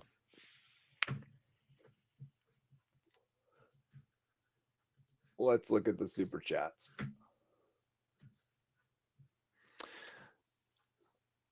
All right, we're gonna get this window up here. Oh, I can't. I don't know. Okay, I'm just gonna say your name is your name. What are you gonna use for your name? We're just gonna call you Sam. Thank you, Sam. I'm trying to see what those letters look like. Sam. Sam is fine. Thank you for the $5, Sam. I can't read your name. I'm sorry. Thank you for creating great content. Long live Seth Trek. Long live Seth Trek. Yes. I need to get one of those shirts off of JP. Thank you so much for the $5. Let me know what your name is or how to pronounce it anyway. Loquacious Primate, $5. So glad you got live streaming back here. Go, Gary. I came in late, but I am sure STD was of superb quality and made the whole story so far make sense. It actually did. That's what you missed in the live stream. We actually got our first. I can't even lie. No, it was one of the funniest episodes of Star Trek Discovery. It didn't intend to be, but it was. Let's see if I can translate this. I was thinking maybe I can translate this. Hang on. 1, 2, 2, boom, boom. Let's see. Here, I'll stop sharing my screen here. There we go. Let's see if we can translate this.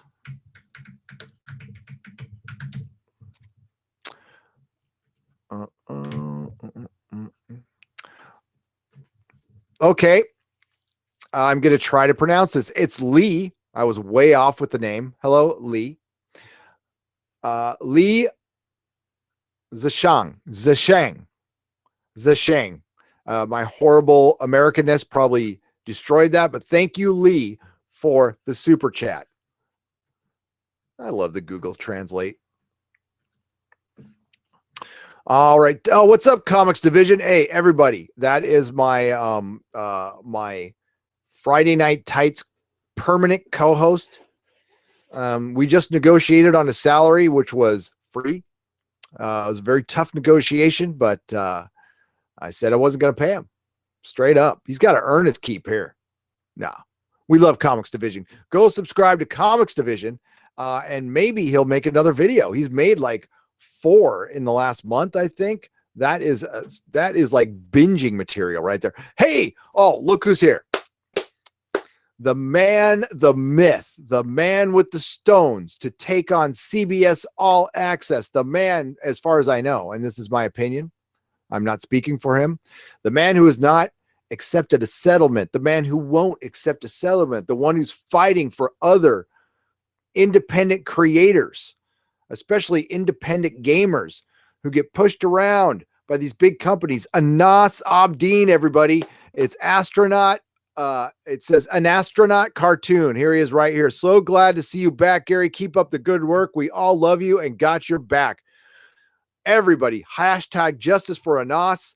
We love Anas Abdeen. He is the one suing CBS All Access because, in my opinion, they ripped him off. They ripped him off. See, the tardigrade works in Anas's game. It makes sense. I can't wait to play that game, by the way. That'll be the first and probably only game we will play live on this channel. So everybody follow him on Twitter. You can get updates on the lawsuit.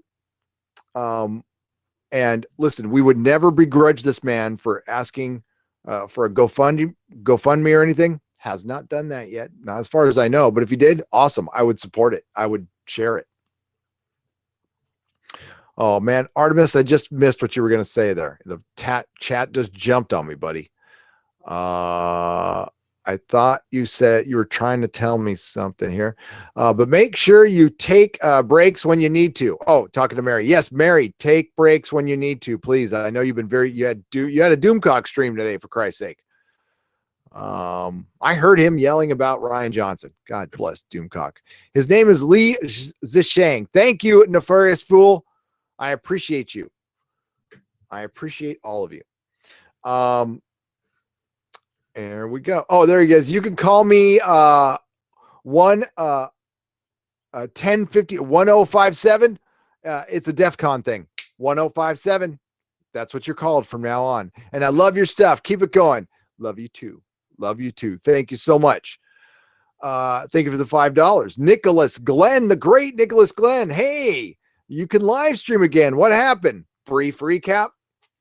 I was obsessively checking my channel after I heard, actually, EVS brought this up on the High Council, and I'm like, wait a minute. He's all, you're not supposed to lose your live streaming. I'm all, I know, right?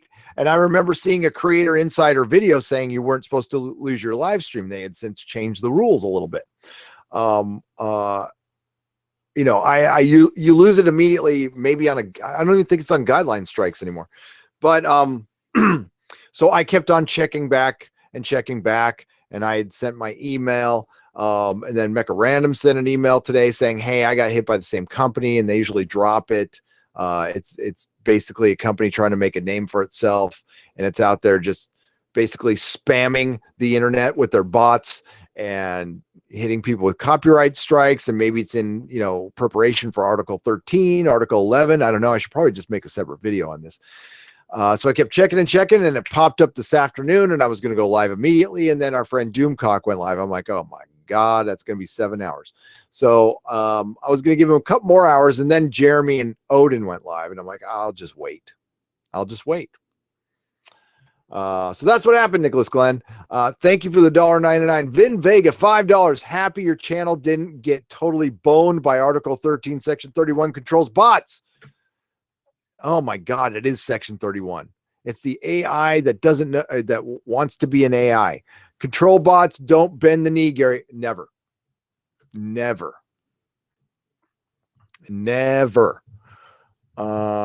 Okay, let's go back down here. 666 viewers. Yes. I love it. This is great. I'm trying to get back to my creator studio. There we go. Hey, we had 700. That was cool. That was very cool. So yes, we are back. And who's here? Oh, Star Wars for Life. What's up? Jeremy's Instagram fan. Yes. First time in the live stream. Welcome, and thank you for sharing. You always like shout us out and everything. Star Wars for Life. That is brilliant. Thank you so much. Thanks for being here. I appreciate it. Jeremy's Instagram fan. That's so cool. What's up, Man of Action? Section 31 should bend the knee. I know, right? Do you plan to purchase Cyberfrog Blood Honey? Raymond Hengold, I have purchased Cyberfrog Blood Honey. I have. And as a matter of fact, I have my copy of Jawbreakers that I will be doing a review on sometime from Italy next week. Probably on Nerdrotic Live. I will be doing, God, I don't think I've ever done a comic review yet. I want to be sitting in a car going, hey, everyone. What's up? I'm glad Anas is here. That's great. I hope everything's going great, Anas, and I hope you win lots of money and get your rights back. An astronaut, you deserve to be recognized while STD flames and burns. Yes, Tarka Jedi, our wrench from down under. Did you read Starlog magazine back in the day? Destiny Captain, I lived on Starlog. Starlog was our window to sci-fi. I mean, there was other magazines, but it was clearly the best. I miss Starlog so bad, and I really wish I used to keep them, and I got rid of them. I really wish I would have kept them. I miss Starlog magazine. I wonder if there's a website that I bet you there is. I bet you there is.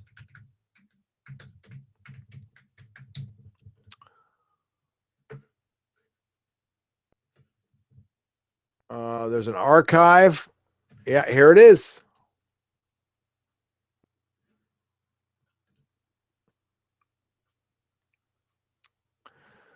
Good old Starlog.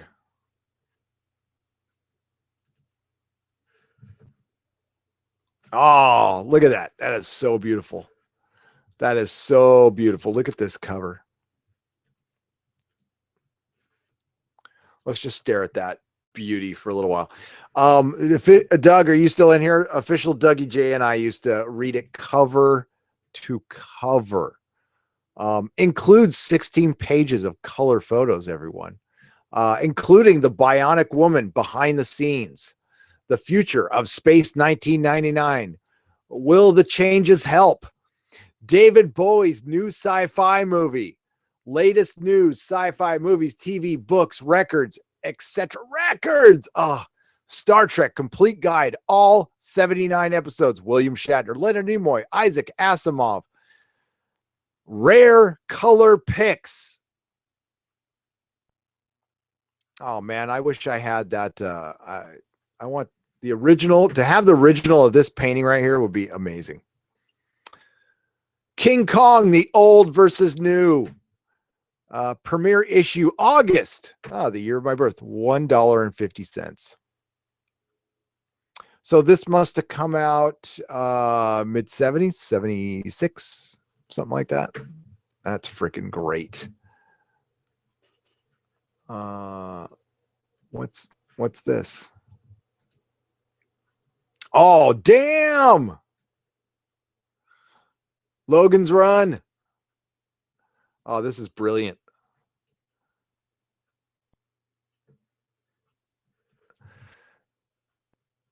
This is so brilliant. I got to find just a short one to read to you guys here. I can't, that's just so small. I can't see that. Oh,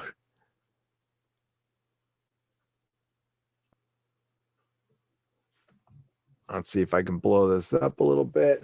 All right, hang on. I'm going to get a little closer. Going to get a little closer to you, a little ASMR here.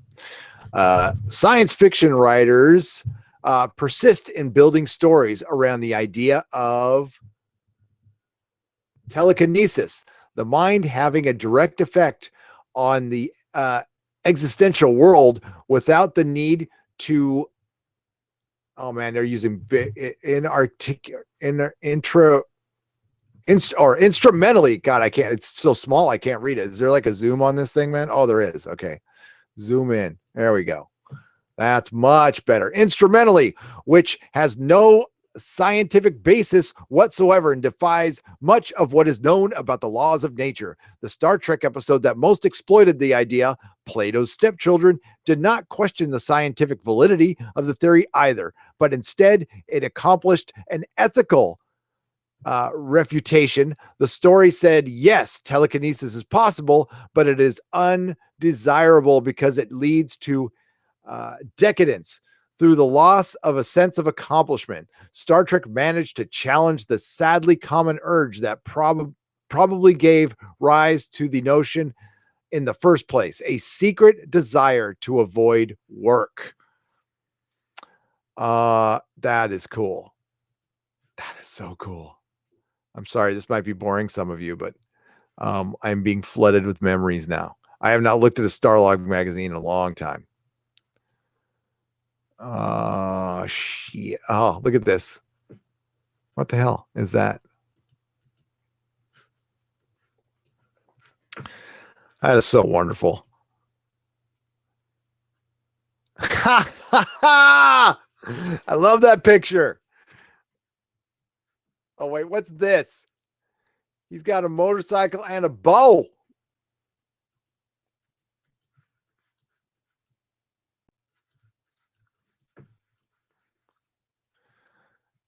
God damn the 70s. That's a man right there. He's got his Yamaha and his bow and arrow, and his shirt is off.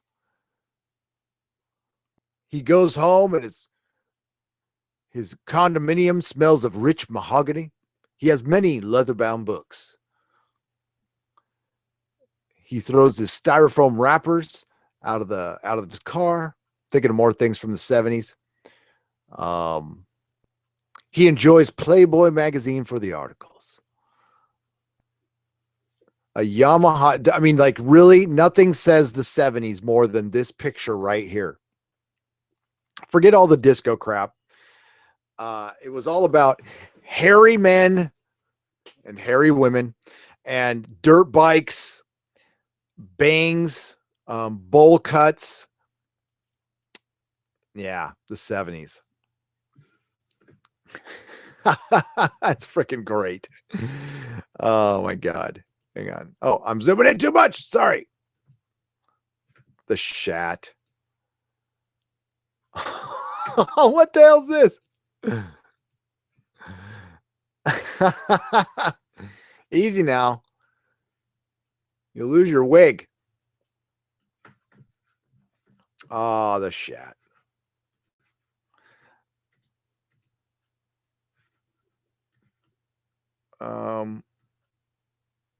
Oh, look at that. Easy now.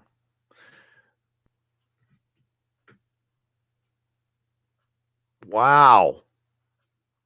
Get the ads and everything. That is so cool that somebody scanned all their ding. That is cool as hell. Sorry. Yamaha sucks. Back in the day, those dirt bikes were cool. Yamaha, I don't know. I'm not, I mean, Harleys are okay. I'm not allowed to even talk about motorcycles. I used to be a little crazy on the motorcycles, and that's one guaranteed Melissa will divorce me thing if I get a motorcycle. Have you ever seen the Bama painting for the Where No Man Has Gone Before book by James Blish? I'm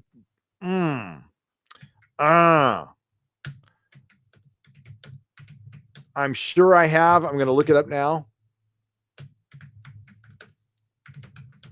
because I know that name, James Blish, big time.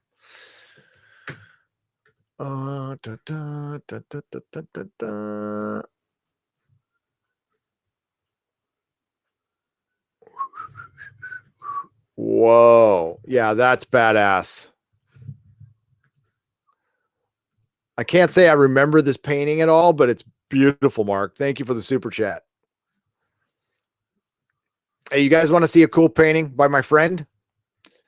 I was going to pull the poster down, but I'm just going to pull my camera up.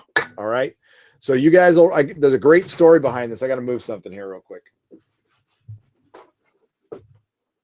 We're going to get some camera movement here. While you're all staring at that beautiful picture there. Okay. So this is the very first Star Wars poster. That's the other part of my office. Here's a little office tour here. Hang on. So this is the first Star Wars poster ever done outside of a movie poster. Okay, this was the first licensed Star Wars poster outside of a movie poster. It was, I believe, for the Star Wars fan club. I'm going to try to get a little closer, as close as I can. 3 Day Blinds actually had this as a blind. So it was done, if you look, and well, you can't see it, but in the left-hand corner, there's a name that says Selby right there. William Selby. That's a friend of mine. So he painted this back in the 70s. This is an original print. He still has some left. He's selling them on eBay. I think they're a couple $100. He signed them all. Yeah. He did. That is one of my most prized possessions. Then you can see there's Rassilon right there, right next to him. Yeah. And then they're my Game of Thrones maps that are on the ceiling. And yeah, that's Angel Puppet hanging.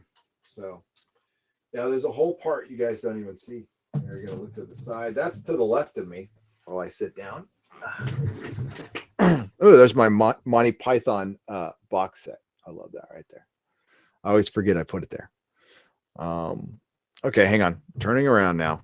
Whoa, don't get dizzy. Whoa. All right.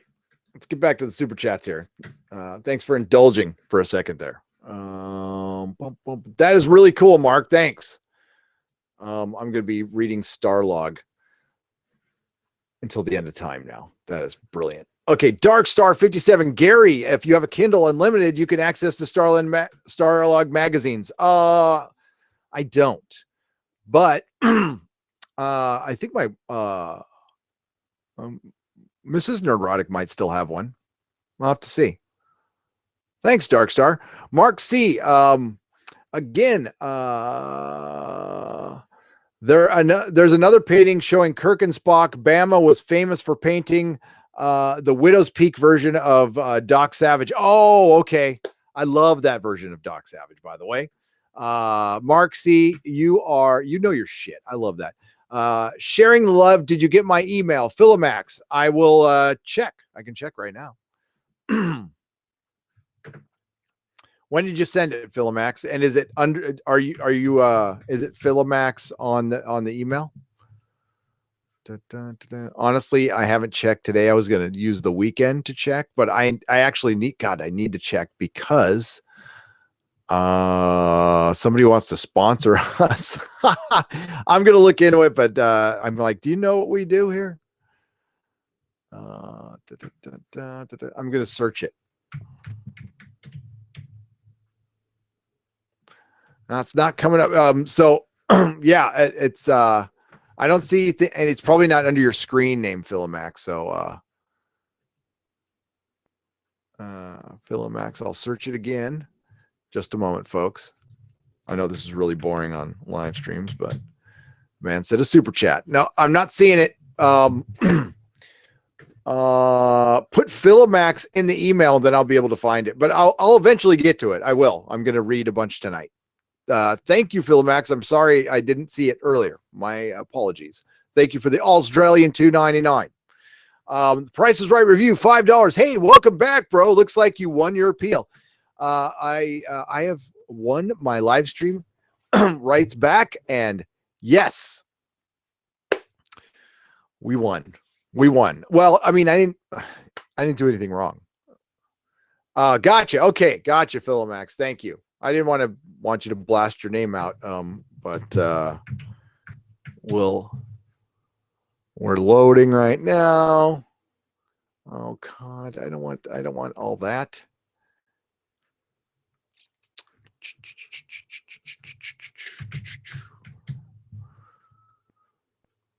Google Alerts. Okay, I'm gonna have to. Oof, man, I got a lot of emails. I will check it out, Paul. Thank you very much. And back to the chat. Thank you, Price is Right review for the $5. Burnham always was Q. STD is all prank. Q is pulling on Saru. Tom Brither, I would cheer if that happened. I would cheer. So it's at Patty O'Malley's. Patty. Mods, where is the location of the meetup for the Phantom Menace? Could somebody put that in the description for me? Because I'm blanking on the name of it right now. It's like it's not Patty O'Malley's, Patty something or other. And it's a bar in Chicago, and it's at 7:30 p.m. Friday, April 12th. Confirmed guests are yours truly. I think Anna's going to be there. Odin's movie blog is going to be there. Jeff from World Class Bullshitters, of course. Jeremy from Geeks and Gamers. Ethan Van Sciver himself is going to be there. Looking forward to meeting him. He probably gets tired of hearing this, but my Nerdrotic Jr. is a ginormous fan of his art. So if I can get Ethan to draw a head on a napkin, I'm sure he's tired of doing DC heroes, but if you could draw a Kid Flash head on a napkin, I'll buy another Cyberfrog. If STD wanted to reinvent for a new gritty age, I would have tripped over getting a Black Mirror Twilight Zone-esque episode like the movie Sunshine. Well, did you see the Black Mirror Star Trek episode? It's not Star Trek. They do one, but if you read between the lines on that episode, it is kind of bashing old school fans. That's what I got out of it. I thought it was a pretty good episode, but Yeah, my co-host disagreed with me, but I watched the episode and I enjoyed it for what it was. But it was certainly the bad guy in that was an allegory for older fandom. Let's just say toxic fandom. What's up, Jody? No, we do not kneel. Good to see you. Thank you for the $5 super chat. Very much, North American Vikinger and Randy Kelly for $2. Congrats on getting live chat back. Thank you. I'm stoked, but I'm stoked that it's just I can live stream on this channel again. So Mark C, $2 added the other Obama painting to your Twitter DM. Thank you, Mark C. I might wallpaper my computer with that. I wonder what one of those Bama originals goes for. Probably quite a bit. Which episode was this? I'll get the name of the episode. Hang on. It's the God, what's the Black Mirror episode? It won awards. Callister. The USS Callister. It's about a guy who invents kind of like a full immersion game, or it's an AI, and it's basically Star Trek. He's into a show that's a lot like Star Trek, and I mean the guy's a jerk, a typical Black Mirror thing, but yeah. So it starts out with the old Trek aesthetic, and I don't want to tell you how it ends, but you got to see it. Thank you, Scarnark1. I saw it that way too. Yeah, oh no, it was Arisak. And which episode was that? It was the USS Callister. Yeah, I definitely saw it that way. I was like, wait a minute.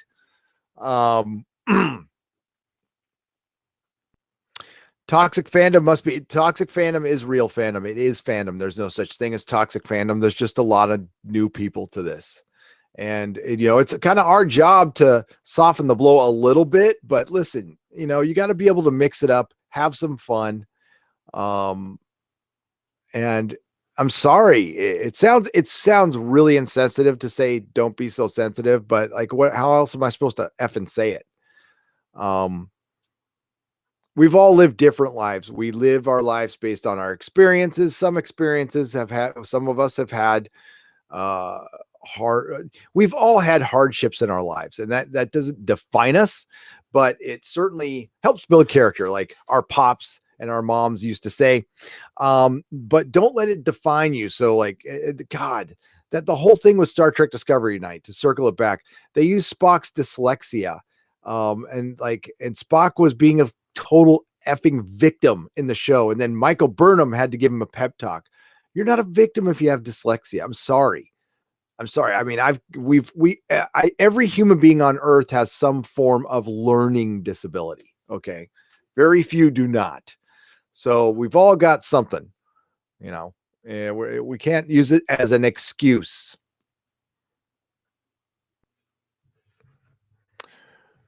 It's Patty something. Yeah, I forgot what it was. The biggest problem, media ignoring toxic fandom. Thank you, Zaphod703. The biggest problem is effing toxic media, if you want to use that word. Suck it up. That's right. It's succinct. It's to the point. Suck it up. Spock has dyslexia. Snake Eyes, yes. I'm not lying. I wish I was. A second Doomcock channel. Oh my effing God. Did he start a second one? He probably should. Did he start one? Never bend the knee. That's damn right. Thank you, Artemis Over Easy. That's it. Okay, thank you, Mary. Oh, man. I got to be careful saying that. They always want to give me the one in Palm Beach, Florida. No, it's not Patio Fagan's. Because that's not it. It's gosh dang it. That's not it. Patty.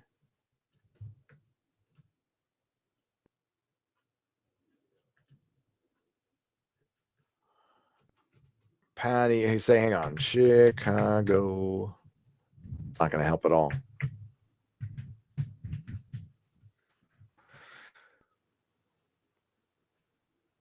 At least that's not the one I remember. Patty Max.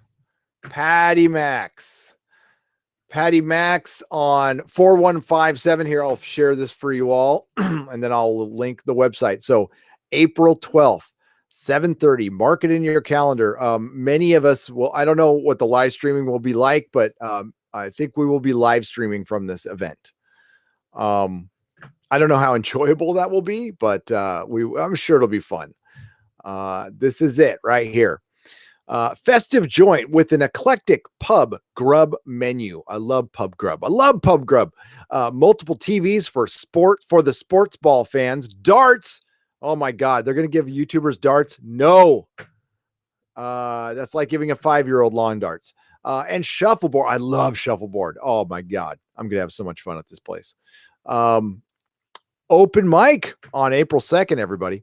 April 12th, 7:30 p.m. Here's the address. Here's the website. Please make a note of it.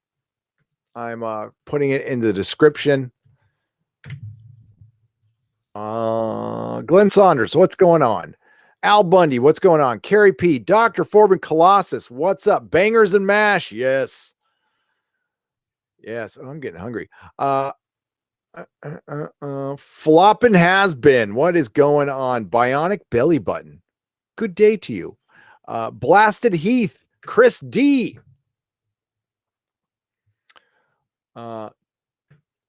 It's pretty sad that today's bargain bin writers use character gimmicks on nearly everyone in place of decent story writing. That may work in a normal drama, but it's totally redundant in our sci-fi. It certainly is.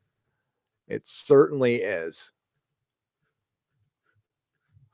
Let me get this out of here. I got to bring up another window because there was a quote on my Gab. I went to Gab. Oh, where did it go now? And I saw a quote that I liked, and it's probably like some default quote that's there. Oh my goodness. Why didn't it save my password? Hang on a second. It's a quote by Salman Rushdie about censorship that I loved. That we should live by here at the Fandom Menace.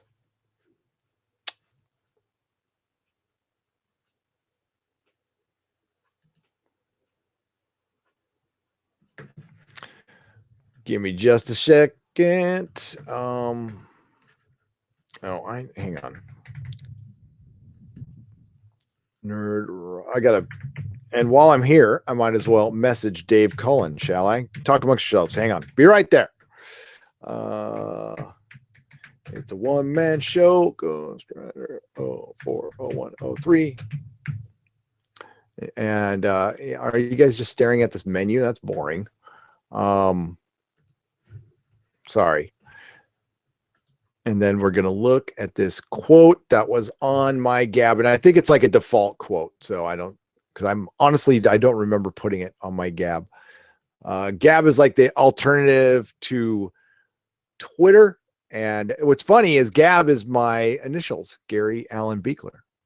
So there you go. Where is my account? I want to go to my account. Yes. So this quote, and I think, again, this might have been put there by default. So everybody's read this who's on Gab, but I mean, I haven't been on Gab since I signed up, because I signed up when everybody told me to sign up because Twitter sucked. And then I didn't go on it, but then Dave Cullen said he's on it. So now I'm going to go on it more. An attack upon our ability to tell stories is not just censorship. It is a crime against our nature as human beings. Salman Rushdie. And if you all know Salman Rushdie, he still has death threats on him for a book he wrote 20 years ago. And brave guy. So I love that quote so much. So I'll read it again. An attack upon our ability to tell stories is not just censorship. It is a crime against our nature as human beings. What is being attacked is our stories, is our mythology. And the mythology, while it's within a comic book or a book or a sci-fi book, it is the story of us. It's the story of what we hope to be or what we fear we might turn into. But if that starts getting censored, it starts getting refined to be the official state story or the official correct speak to make you a right thinker and not one of those nasty wrong thinkers, which to me goes against every single classically liberal value I have ever known in my short life. And that's what we're dealing with here. You know, Doomcock says it so eloquently. I can't even say the word. You know, our American mythology is important. Our storytelling is important. And of course, the other side any side can say whatever they need to tell their story. Nothing, and I mean nothing, should be held back from fiction ever. If it gets too dark, don't buy it. That's it. If the humor gets too dark, don't buy it. You have the ability to not buy. Nobody's forcing anything on anybody. And I think you would all agree on that. There's stuff that's too dark for me, and I just simply won't buy it. That's it. I'm not into it. You know, I was watching Happy last night, and I got a pretty sick, dark sense of humor. I found my limits last night. And I want to talk about this here. So I was watching Happy, and it's a show I love, based on a comic book by Derek Robertson and Grant Morrison. Of course, one of the things I railed on was Derek's name wasn't mentioned anywhere in the credits at all, anywhere. So,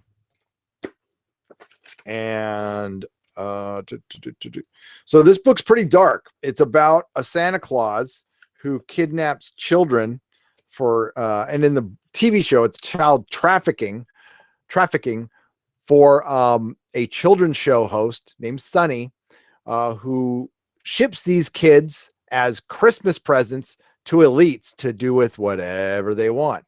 And that whatever they want is whatever you think it is. The Santa Claus was creepy.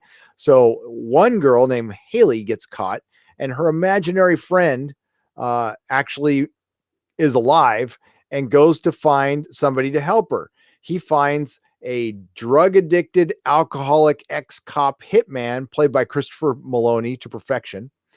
And they go on an adventure to save Haley.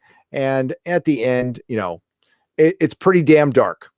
It's pretty gory, and it's done by the guys who directed Crank and Ghost Rider Spirit of Vengeance. I love both those movies. Don't hate me. I know Ghost Rider Spirit of Vengeance is a piece of crap. Don't care.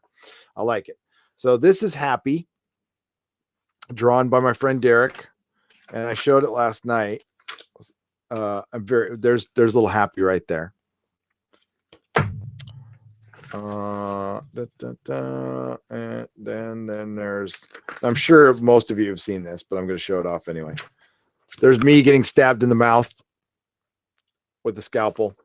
But I love this show, and I love season 1, but season 1 had, I don't know, like seeing a little imaginary friend do a bunch of coke and get drunk is pretty funny. It's pretty funny. And they go dark, and it's like the furthest thing from politically correct. But after the last year of just this hyper political stuff, every time I hear a little thing, in the first episode, they, of course, it's surrounded by Easter, and the evil guy Sonny wants to make Easter great again, mega. And I'm just like, oh God, and like, it's even in stuff I like, it's getting tiresome now. And I'm sure it is for y'all.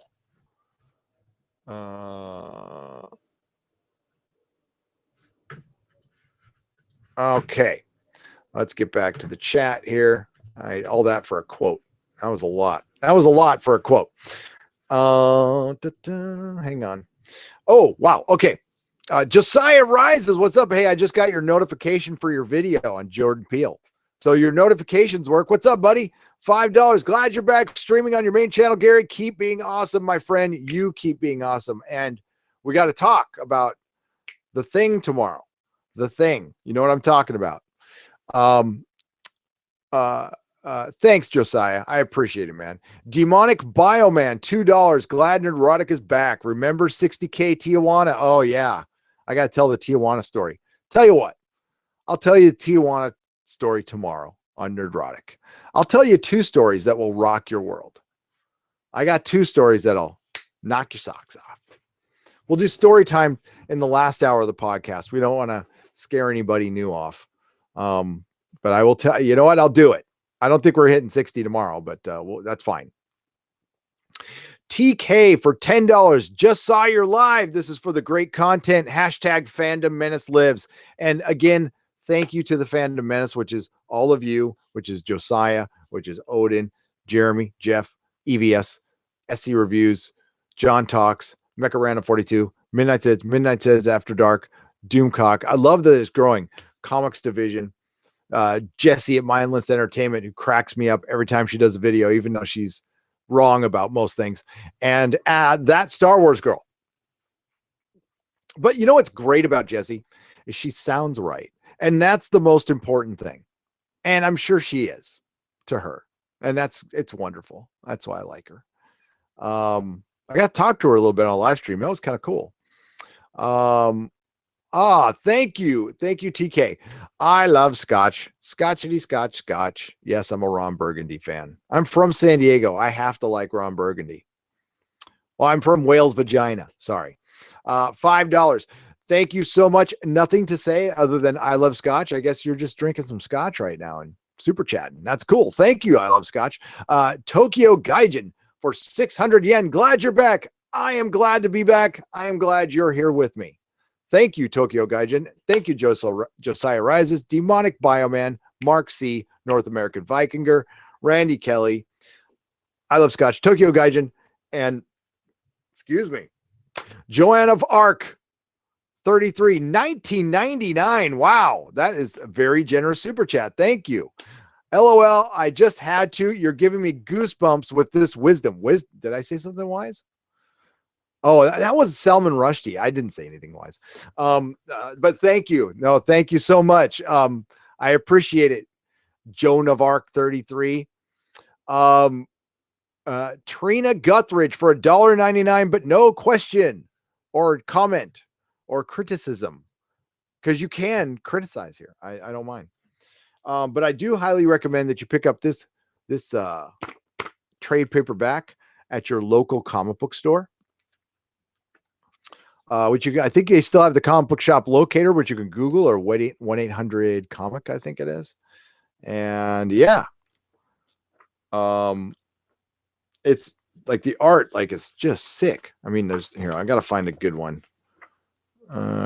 Picture of Santa is really good. And there's Happy. I mean, look at poor Happy there. And then, wait, where's Santa?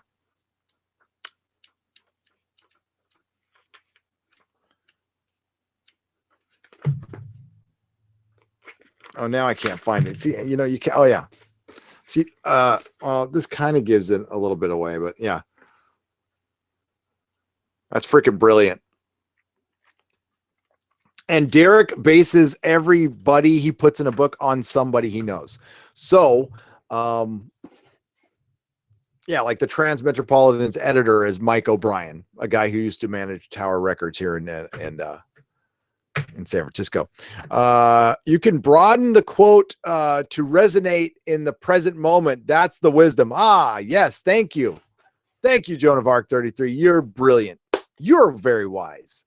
Yeah, I definitely want to start. I might be using that as a pre-sign off. I know I have so many sign offs, but that's a damn good one that I like a lot.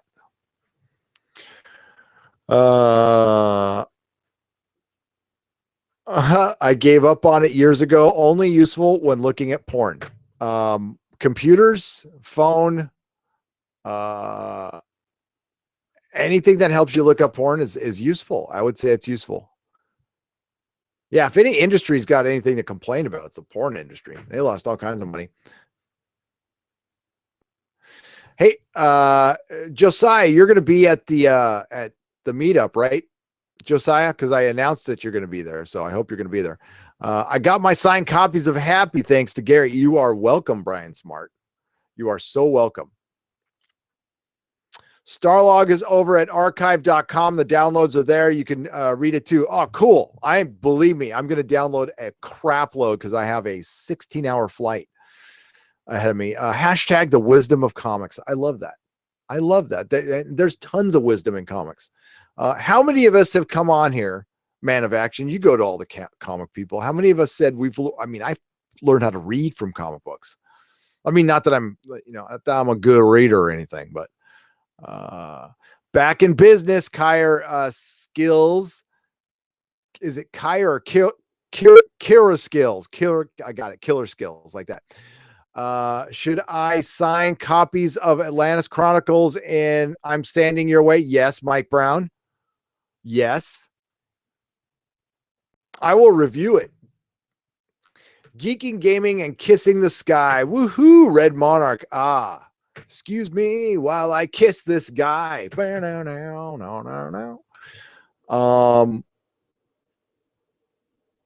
I checked my Kindle Unlimited. It got Starlog #1 just now.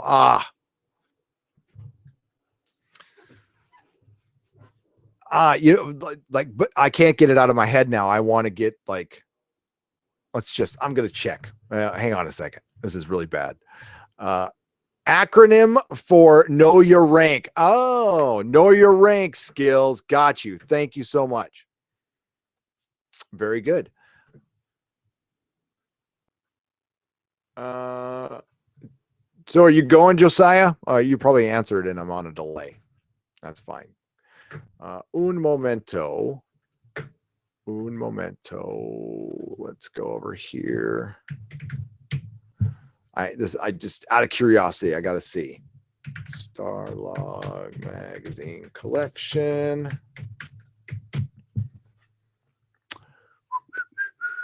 Look it up eBay on the live stream. Don't mind me.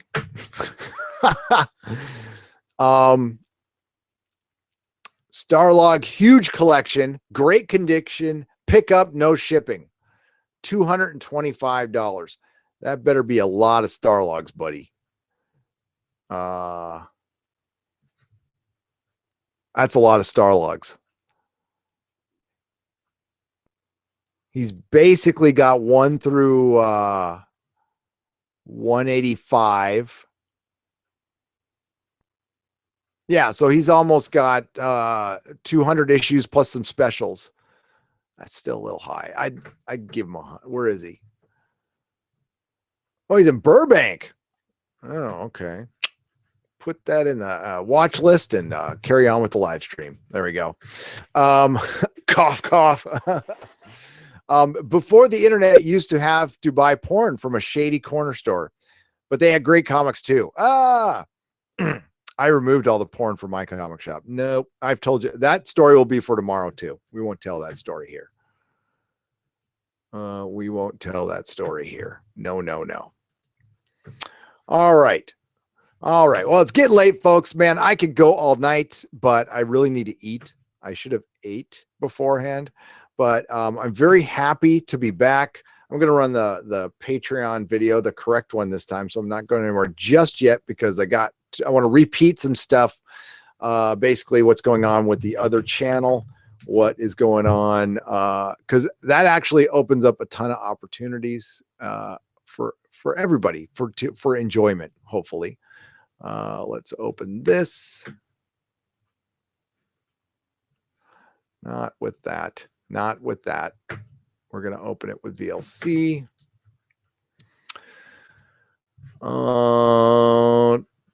There we go.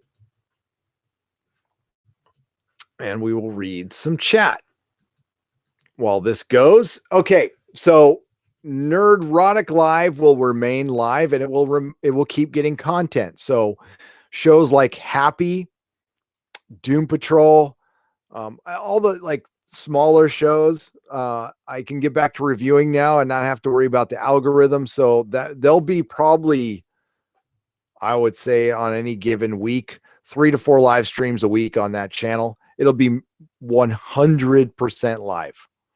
like 100% live. Exozone will go on that channel. I talked to Doomcock a little bit about it because those big long live streams can be kind of hell on the algorithm. I don't know if he wants to create a separate channel for himself for his exozones, which I am totally down with, or he and I will what we do is kind of tit for tat, but if they go on another channel, we'll just split the fees when it becomes monetized. Either the channel's not monetized, and yeah, like you guys, a ton of you subscribed, which is great. But I'm going to start doing like the smaller TV shows there, and of course using it for Patreon as well. I am going to start out small with a single Twitch stream a week, but the whole goal is to stream daily. But I don't want to like do it on this channel. I'm going to continue with the Nerdrotic Nooner here, and I'm going to continue with Friday Night Tights. Nothing's changing here at all. But the bigger shows will be here. So Game of Thrones, man, I'm stoked about this. So we're going to do a live show after Game of Thrones, after every episode.